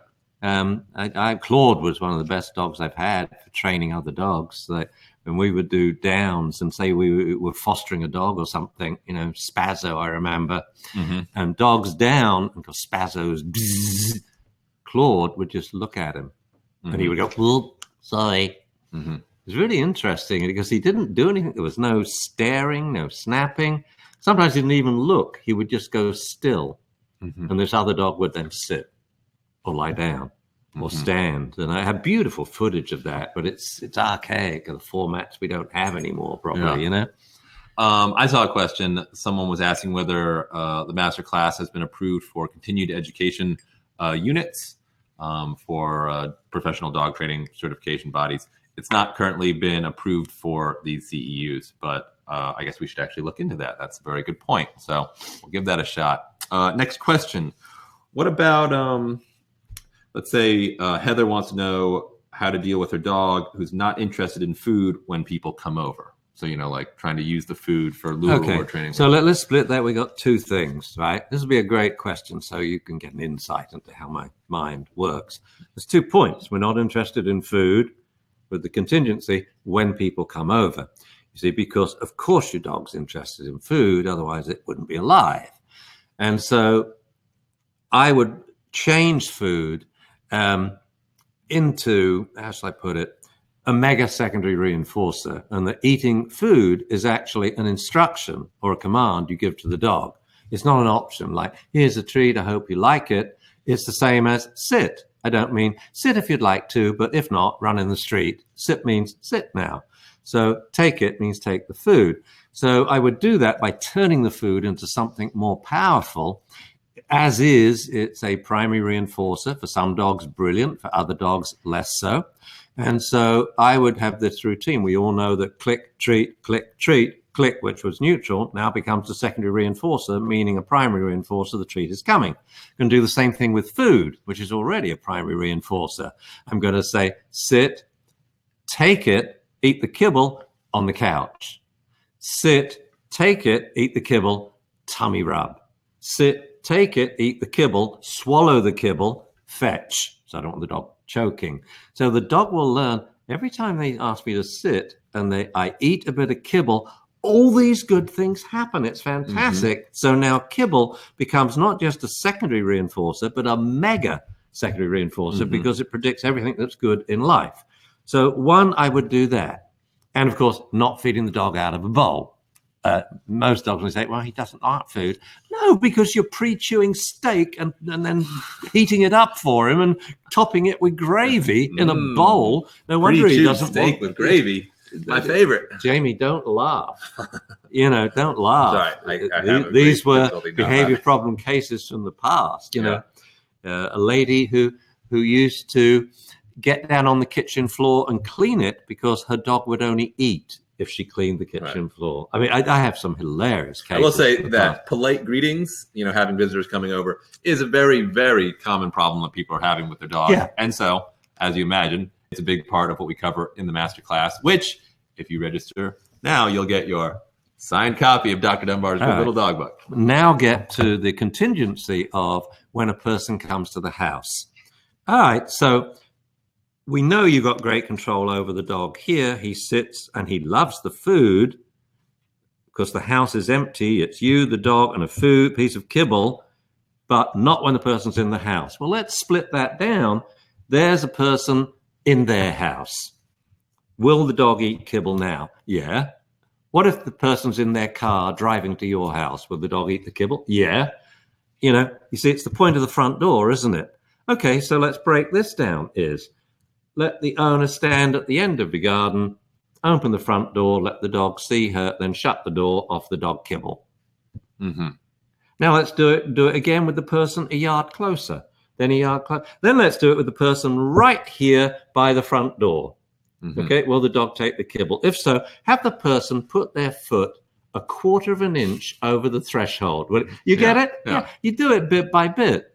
You always have, as I say, the best possible scenario, the worst possible scenario, or you have the point where your control over the dog starts to fail. Yes, he sits in the kitchen when you have a treat in your hand, but less so in the living room, much less so in the yard, and in the park, he develops park-induced deafness syndrome. Mm-hmm. And you say sits, it's never heard the word before, all right?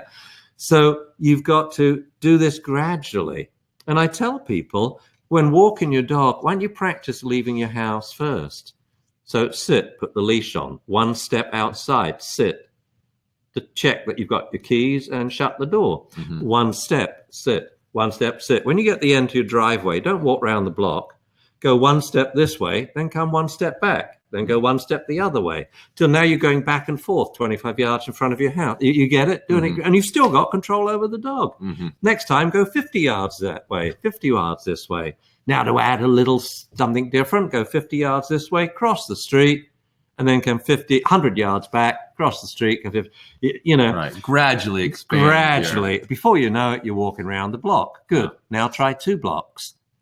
Yeah. Same thing with the dog park. I remember the first time I took Omaha to the dog park, it took me half an hour to get in because he was so excited. He'd never seen a dog park before. He was pulling. Mm-hmm. And I thought, I'm sorry, you're not going to ruin my street cred by pulling Dr. Ian Dunbar out of the dog park.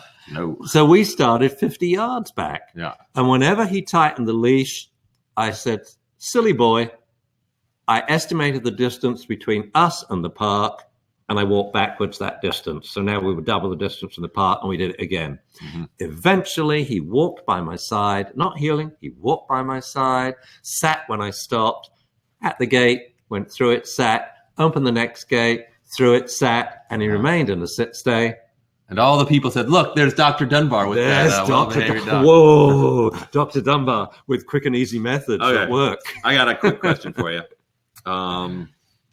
What would you suggest for someone who wants to do the recall exercise, but they don't have access to a nice dog park or enclosed space? Like, so they've done it in their house, and they want to move up to the next level, but they don't have a good park. Be creative, like we do when we're filming. Find someone who does. Okay. I mean, go to friends that have a bigger house. Mm-hmm. They've got 5,000 square feet, or they have a small courtyard.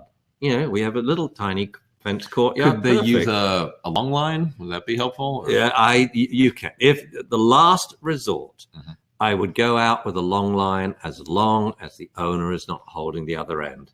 It's going to become a crutch. Mm-hmm. Instead, get one of those metal spiral stakes, stake it in the ground. You can have a 40-foot long line, so now you have an 80-foot diameter. Or you could probably range. clip it around a tree or something. Or like stationary. you could have someone else hold the end of the long line.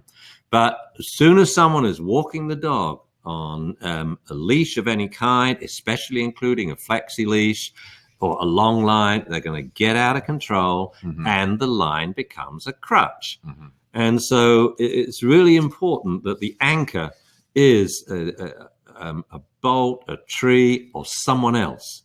So walk your dog with someone, and then you can practice go-to recalls, yo-yo recalls, because you call it to you, the owner calls it back. You call it to you, the owner calls it back. And that's great because it's always the same distance. So now you can time it.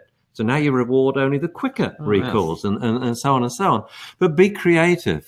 Ask all your friends, do you have a fence yard or a courtyard or what have you, and train there. And you're much better off going to loads of little spaces that are different than thinking you want to do it in the big beyond. Yeah.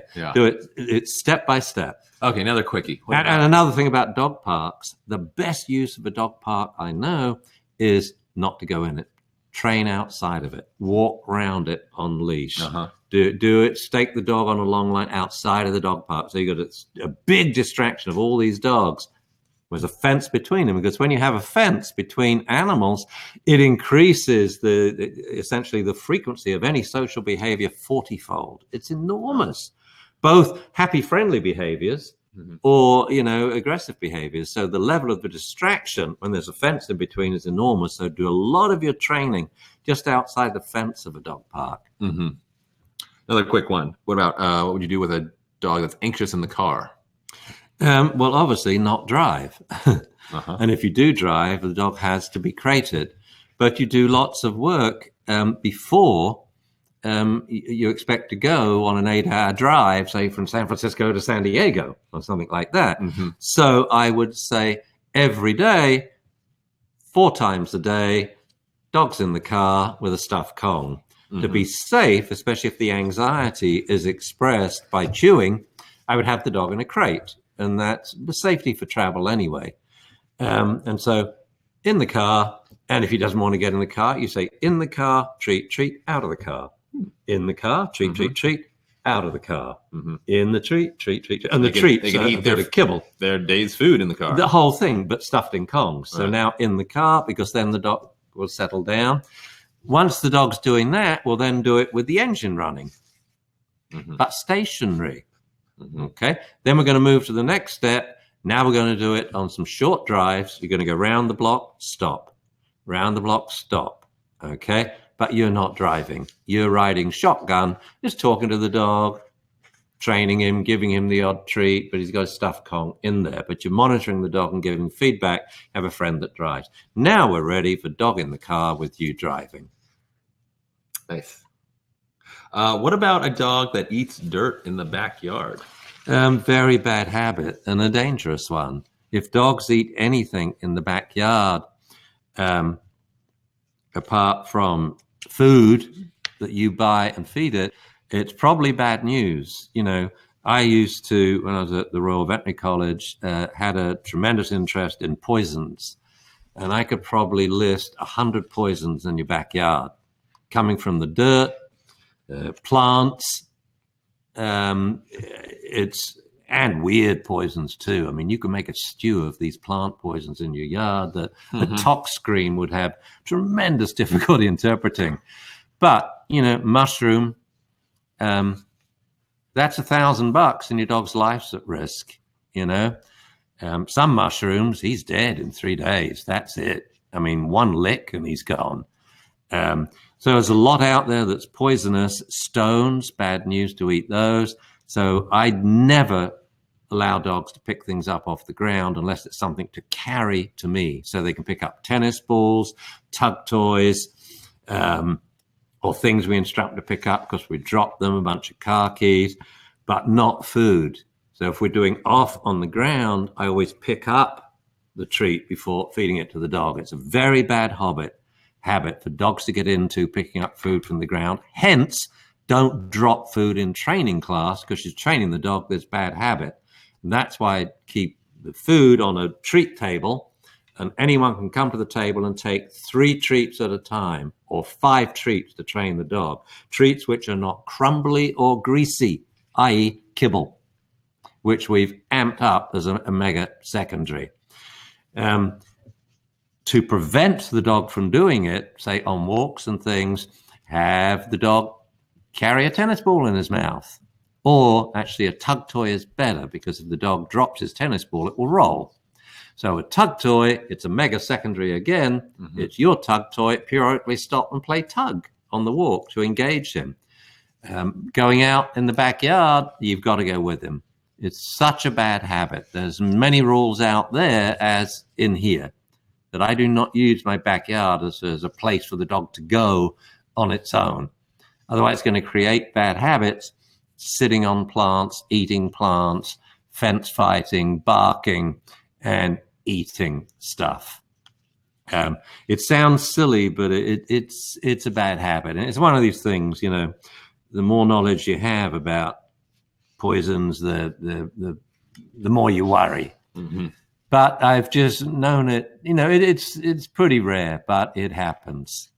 And some things are instantaneous. And before we go more into poisons, I got another question here from Andrew, which I think is another popular one. And so, of course, we've got good demonstration footage in the I don't know why I'm laughing about masterclass. Yeah, actually, in the serious puppy training course, because his question is about his 6-month-old that likes to mouth his hands and arms, and how to deal with that. Well, it's what dogs do. Years ago, how we developed the notion of bite inhibition, I had all of my students observe a litter of puppies, and this is how a scientist looks at behavior. I said, write down anything the puppies do until you have a list of every single behavior that they do, like lift a paw, touch another dog with his paw, yawn, scratch, or what have you. Good. Then we put them in a list. Now what we do is we watch in a systematic way. We time sample. We want to be representative. Otherwise, you'll only record the fights. A lot of research goes off track here and says, baboons kill each other. Why? It happened once. It's not representative to what they normally do, So now we watch, and every minute I say now, and you have to write down what each puppy in the litter is doing in this order. Well, you're doing it this order, this person's doing it another order, and so on. So now we're getting a very representative feedback of what the animals do basically every 5 seconds. If we have like 8 people and we're recording them in different orders, but doing it once a minute, then we count up. And what we found was, without a doubt, the number one thing that puppies do if they're awake is bite another puppy. Then we ask questions. Why? Why do puppies have needle-sharp teeth? And why are puppies virtual biting machines? Why? List all the reasons. And there's many reasons why they bite, play, boredom, annoyance, or what have you. But put the two together. Why do they have needle-sharp, deciduous teeth? And why do they bite all the time? The only answer that makes sense is so that weak jaws can inflict a lot of pain early on.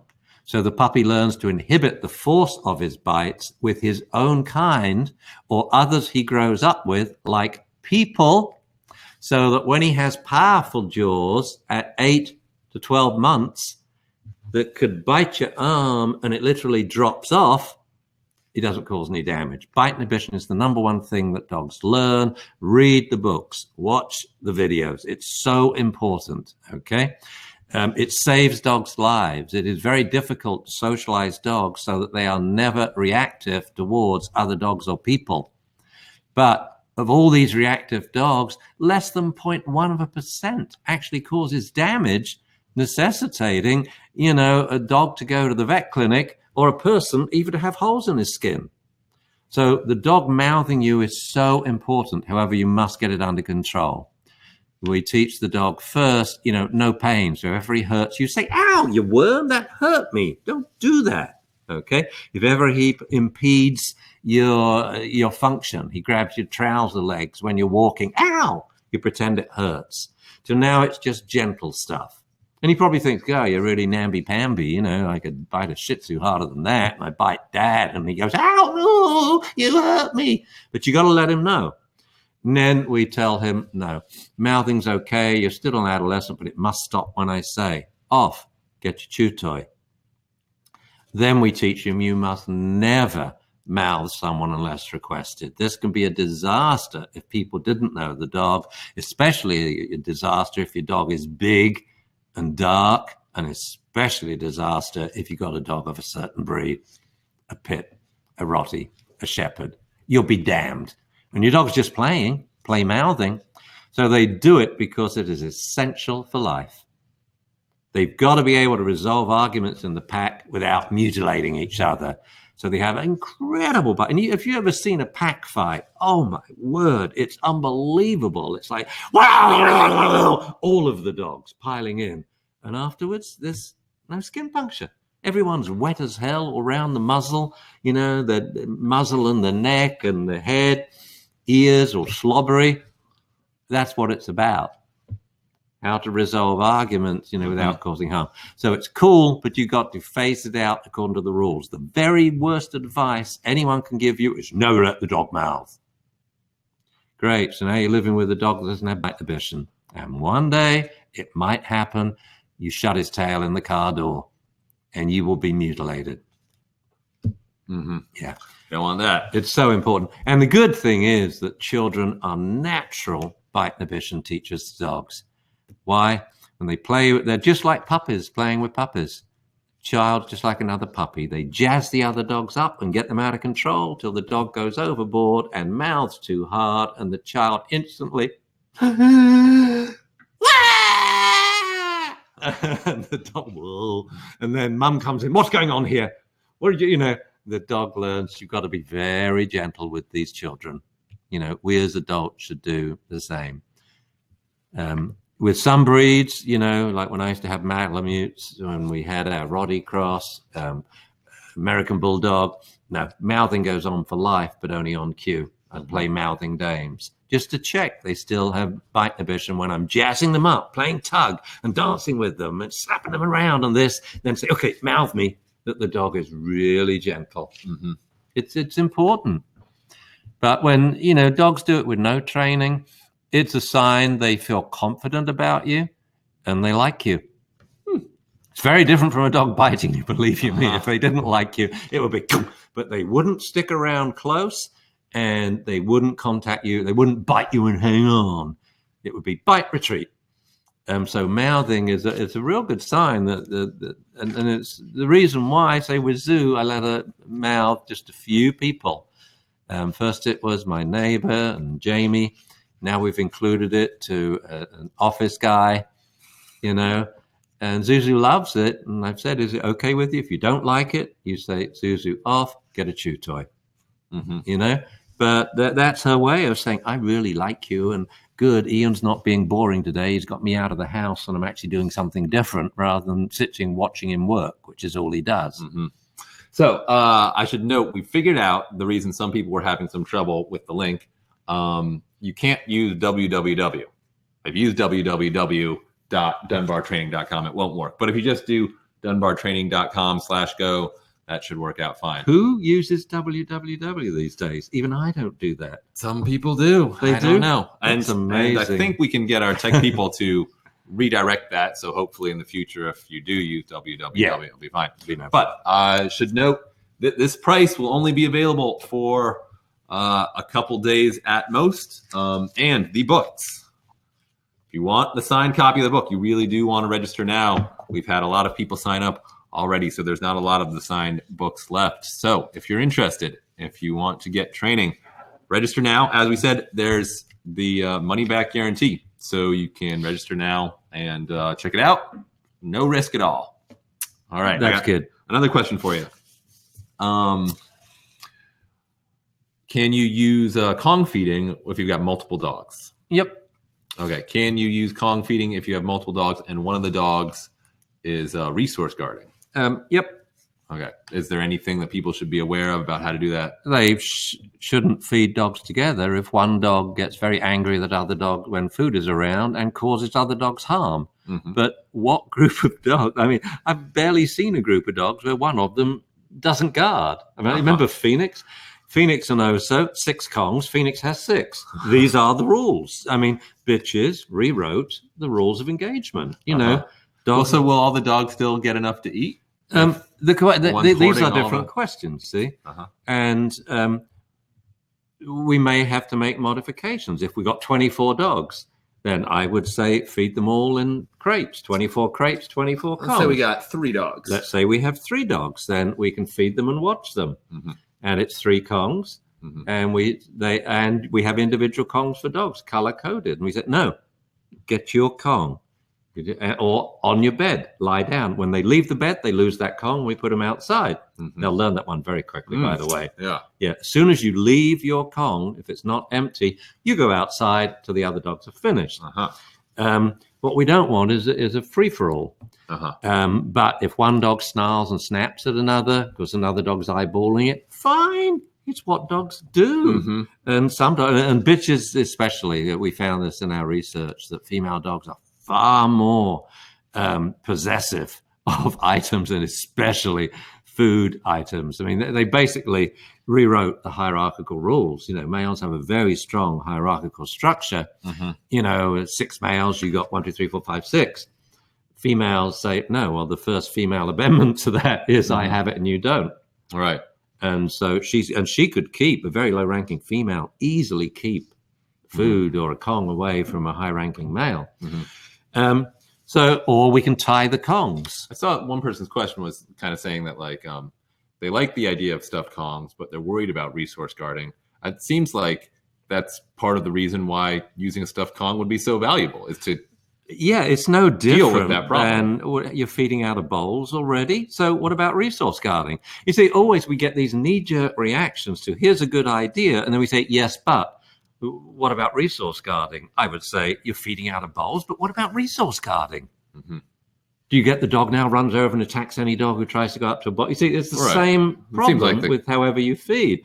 Common sense. Watch your dogs eat for a number of reasons, you know, to make sure none of this silliness happens. And again, if you leave your Kong, you know, or leave your bed and the Kong outside until the other dogs are finished eating.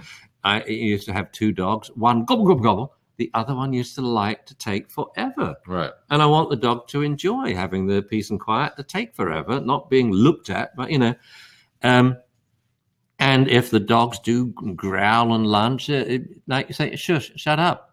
Or if they growl, take their Kong away. Right. And of course, the wonderful thing about chew toy training is making sure that you can take the you know, that they're not guarding it from you. You have to confront that problem if it's no, that's different. But again, I'd come up with the same thing. When people say, what about resource guarding? It reminds me of Peter Sellers in a movie, a black and white movie from the late 50s, 60s. And he's I can't remember what you used to call it in England now, in charge of workers, manager. Getting the workers together foreman? as a union, like a foreman, but there's it's something union, trade union, whatever. Anyway, one of the workers says, yeah, but what about the working man? And he says, precisely, what about the working man? You see, because you're going nowhere with a question like, what about resource guarding? The thing to ask is, but what about dogs? I have a dog that when food's around, she will attack another dog and put it in the vet clinic. You see the difference. Resource guarding is okay. It's what dogs do. I was watching two dogs. People do. I was watching two dogs play last night, and it was nonstop resource guarding. Mm-hmm. But the object changed. First, it was a tennis ball, and now both dogs wanted the tennis ball. Huh. Then it was a cow hoof. Yeah, and then it was a stick. Sounds like preschool. It didn't matter what the object was. It was guarding it and playing the game of keep away and chase. Mm-hmm. So the question is, what do dogs do when they resource guard? And the nitty gritty is, do they cause harm? Yes or no? Mm-hmm. If they cause harm, I got news for you. There ain't no cure for that. There is no way to really teach in a quick and easy way bite inhibition, dog. You know, if it's an adult dog that doesn't have bite inhibition. Yes, we can teach it when it's the more serious problem of resource guarding with people, because we can make ourselves safe, pad our arms up with Kevlar gloves, you know, feed the dog on a spoon, you know, which stops the biting very quickly. They clang on that spoon. They learn to take things very gently. Now we can use it with the gloves to, you know, and if it takes it quickly, ow, you say, you pretend it hurts. It doesn't, but you must pretend it does. So we can teach dogs bite inhibition in adults towards people, but not towards other dogs. So the whole resource guarding is a non-issue unless your dog causes harm in the process, which means it doesn't have bite inhibition. On this topic of harm, sorry, Allison, it's taken me a little while to get through the question queue. Oh, that's cute. You might have to be more specific with a question. Allison says, in February, I had to put my Springer down for rage syndrome. I'm very sorry about that. It was the 5th time he sent someone to the hospital for stitches. He got my ribs, my calf. There was fat tissue hanging out of my arm. I feel like a failure as a dog owner, as an animal control officer, and as an aspiring behaviorist. No. And then this was also the person who wanted to know about idiopathic aggression. Okay. So firstly, brilliant. Rage syndrome is usually a label that veterinarians and now the rest of the dog community will put on aggression when they don't understand it. They don't know its cause. It's idiopathic aggression. So this means we don't know what it's a label for things we don't understand. Mm-hmm. It's like the same as UFO. What's that? It's okay, Jamie. It's a UFO. Oh, thank God. I thought I had to be scared. You see, it's the nominal fallacy. Academics think by naming something we understand it. Okay. No, rage syndrome is quite understandable when you read all my stuff about subliminal bite stimuli. And basically, dogs don't bite for a single cause. That's why a lot of vets don't understand it, because the medical model, you have single cause, single etiology, gives single clinical sign, okay? Or multiple clinical signs, rather. With behavior, we get the opposite. We have multiple causes, usually each subliminal cause a single behavior, biting. So we can totally understand and prevent what was called rage syndrome, and we can defuse it. We can resolve it as long as the dog has bite inhibition. But your dog didn't. Okay, it didn't. You know, yeah, it looks like the dog went over the top out of the blue, but that's the way the dogs work. It's all totally understandable. So what went wrong here? I would imagine the breeder, your veterinarian, you know, another trainer all gave you the same advice. Don't let the dog mouth you. And by so doing, sadly, they caused you to damn the dog. If you'd been socialized, so he then didn't develop, all these subliminal stimuli didn't add up, that he loved children. He loved being grabbed by the collar, grabbed and shouted at and shook, and his ears handled and hugged and stared at. You know, we desensitized all these subliminal stimuli, so there was no reason for him to bite or attack. Then you wouldn't have known, because he wouldn't have done it, so there'd be no damage. So the whole thing about no bite inhibition, it lies as a sleeper, a wolf in sheep's clothing, until, boom, we spark him. And my worst example was a golden that used to go to hospices for children dying with cancer. We would go to visit them, been on hundreds of visits, And coming back, the handler, not the owner, the handler didn't own the dog, shut the dog's tail in the car door, and it ripped the muscle from her forearm before she'd get it released. Totally sociable dog, really friendly, loved people, loved children, but it had no bite inhibition, you see. And as I said, the worst instruction you could ever get. So it ain't your fault. It ain't your fault. That a program I want to release in the future is letting owners know, look, dog professions have blamed irresponsible ownership for far too long. They've got to wise up and realize, no, professions aren't doing what they should be doing. They're not giving the appropriate advice to prospective and new puppy owners. And the number one advice I always give to puppy owners is, he's going to mouth you. It's the most important thing they do. The more they mouth you as puppies, the less likelihood they will ever hurt anyone as adults. So that's what's going on here. And so many people have tried to solve it by labels. Rage syndrome, idiopathic aggression. It does nothing but just makes people scared of springers, because that was the breed associated with rage syndrome. Makes people scared with, pit bulls. But it came out of nowhere. It was rage. It was an attack. It was unpredictable. There was no reason, no cause. I'm sorry. It's bullshit. It's very sorry, Jamie. It's understandable, but it's unacceptable. It's unacceptable. Thank you. As was my language, and I'm sorry, but it gets me so upset when I see what owners go through because of silly training and husbandry advice. It's such a shame. The other term I used, and this would fall under this term too, is iatrogenic. Your dog suffered from an iatrogenic problem, and the term essentially comes from iatros, caused by the knife, or pretty much caused by the doctor. The treatment was the cause. The dumb advice you got was the reason why the dog did this and why it had to die. Because he's really best off there. So just have a cry about it. It's okay. We all make mistakes, and you'll never do it again, I know. From now on, you'll be raising the most trustworthy puppies you have ever seen. That, whatever you do in dogs, I think you said you worked as animal control. Cool. Then teach puppy classes, because you'll teach the best puppy classes, because you'll explain to everyone how important this annoying behavior, puppy biting, puppy mouthing is. But it gives that puppy the safety around children, idiot men that tease the dog and grab it, babies, other animals. It's what makes the dog safe. All right. Unfortunately, guys, we got to start winding down. I think we got time for I need more coffee. One, maybe two more questions. Okay, there's the question. If you want to register, now's the time.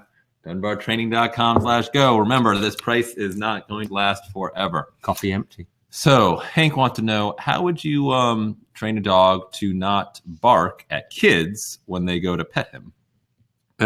Well, number one, I would say, kids, stop, back off. No way these children should be petting the dog. So if the otherwise, he's okay with kids, and he does love kids that he knows. Yeah. And he loves kids pretty well, but not enough. So two things here, dogs and kids, and then barking. Okay. Do you think the barking necessarily means the dog's uncomfortable with the kids? Or could it be either overexcited or very uncomfortable? It doesn't matter which, neither is great around kids. A dog can just jump up and their paw hits their face, a lot of damage done. Really friendly dogs can cause a lot of damage, bumping a kid over or what have you. But the point is, let's first care about your dog, because the kids may or may not be yours. I don't mean that. That sounded very ambiguous, wasn't it?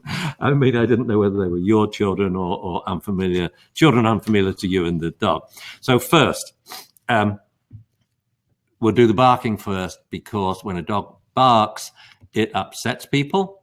So you've got to be able to stop it. The way we do that is we first teach the dog to bark on cue. Why? So that we can teach shush when we want to. Because when your dog's barking at a kid, that's not a good That's not the best training scenario to teach the dog to shush on cue, because the dog's either excited, not paying attention, or upset, not paying attention. So all training on cue is 1, 2, 3, 4. So number 1, you say, Rover, speak, speak. Number 2, an accomplice goes and knocks on the door. Number 3, the dog barks. Number 4, you praise. Okay. Then number 1, you say, Rover, shush. Number 2, you waggle a food treat by the dog's nose. Number 3, the dog sniffs, causing it to stop barking, because the 2 are mutually exclusive behaviors. Number 4, you praise. Good dog 1, good shush 2, good shush 3. Give the treat. Then you do it again. Woof shush sequence. Each time you increase a second of shush. Then you make sure woof shush works in every room in the house, in your yard, outside, every 25 yards on a walk, so that it works in different scenarios. Okay, so that's easy. Now we've got to socialize the dogs with children. So it seems like the dog's pretty okay once he's familiar with the kids. So we can probably work in a fairly safe, controlled setting. I would say your house. You need to invite children to your house. I would say 6 o'clock every day to do what? To hand feed the dog his dinner. Okay. Don't have the children approach the dog. Let them come in, say, whoa, look, children, a new hand feed. Wow, look, the little girls come to visit. Girls are better than boys because they listen to you.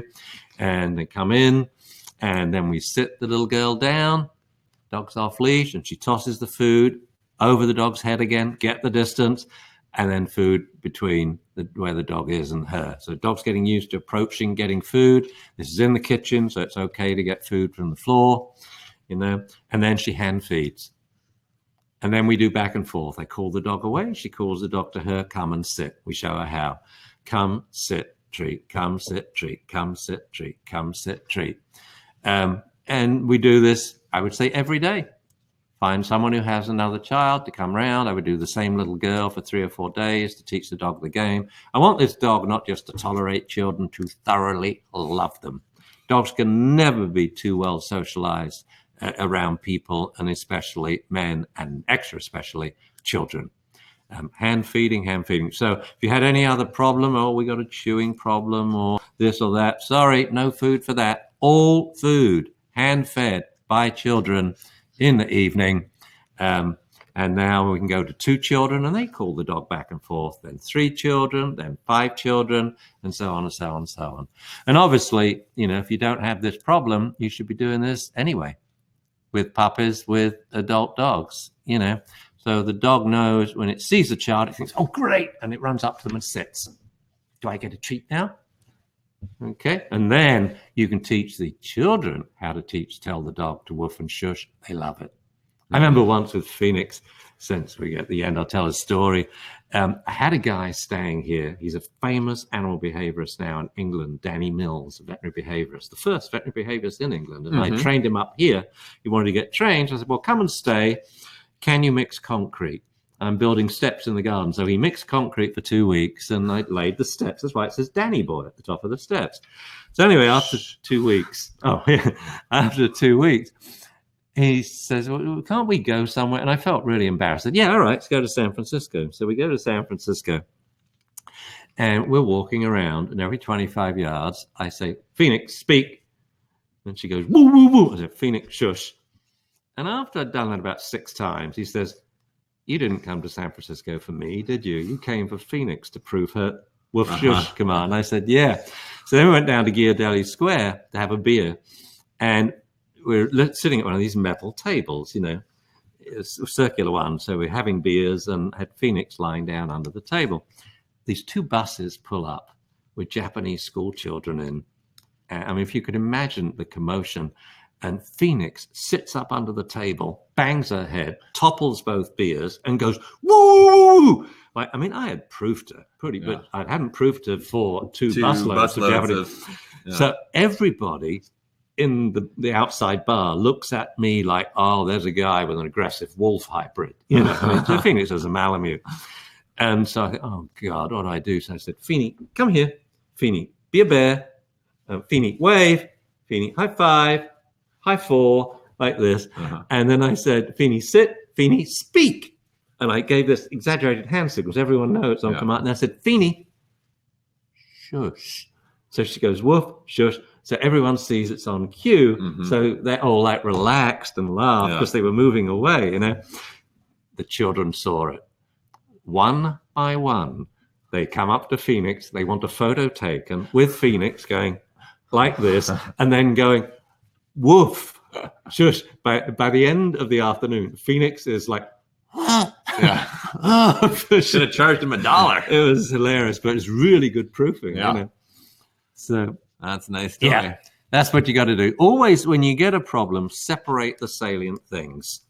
Is it just the bite inhibition? Mhm. In your case, no, it's children, Mhm. and your dog is either too excited or too scared, and it's vocalizing. So deal with the vocalizing, deal with the dog's feelings inside. So the dog now is so excited when it sees children. Mhm. It knows to sit and wait, and food will be coming. Yeah. And that's when I do go walking on the streets. I usually carry a little bag, plastic bag of treats in case someone wants to pet my dog. And the rules are, yeah, after you've asked her to come and sit, here's a food treat, see if you know how to use it. Mhm. And most of them do because Zuzu knows how to do it. So she sees them with a treat and just sits. And I think that's brilliant. Well, it's a lot better than mouthing them, you know.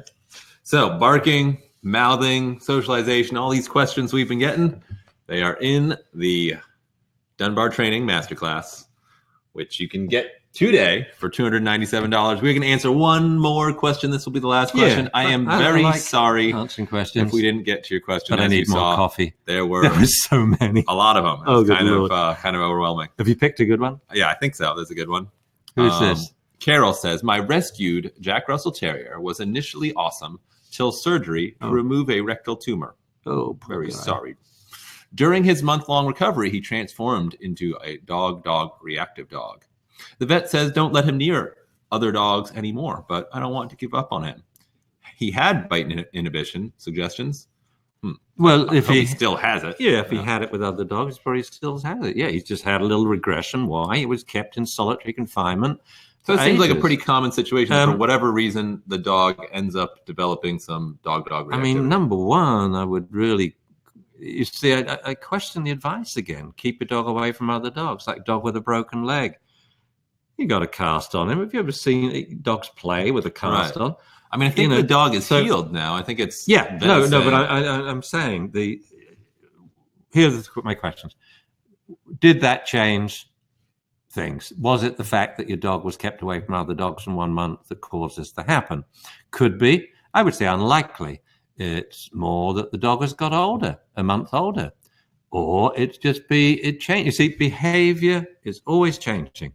People think behavior is always the same. No, behavior is always in a state of constant flux. And if good things happen, behaviors get better. If bad things happen, behavior gets worse.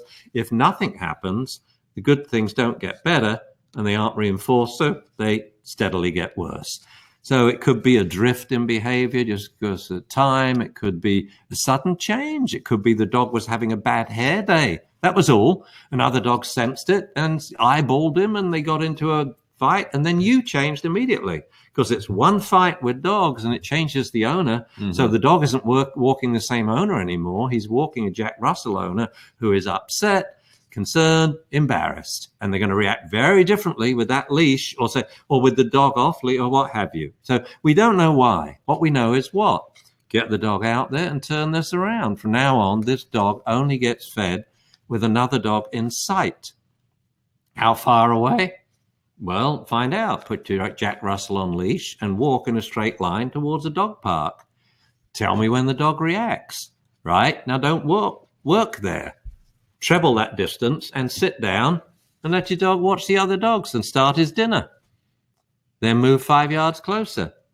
Continue dinner, hand feeding kibble, then 5 yards closer. You may have to go backwards. If your dog growls once, double the distance backwards.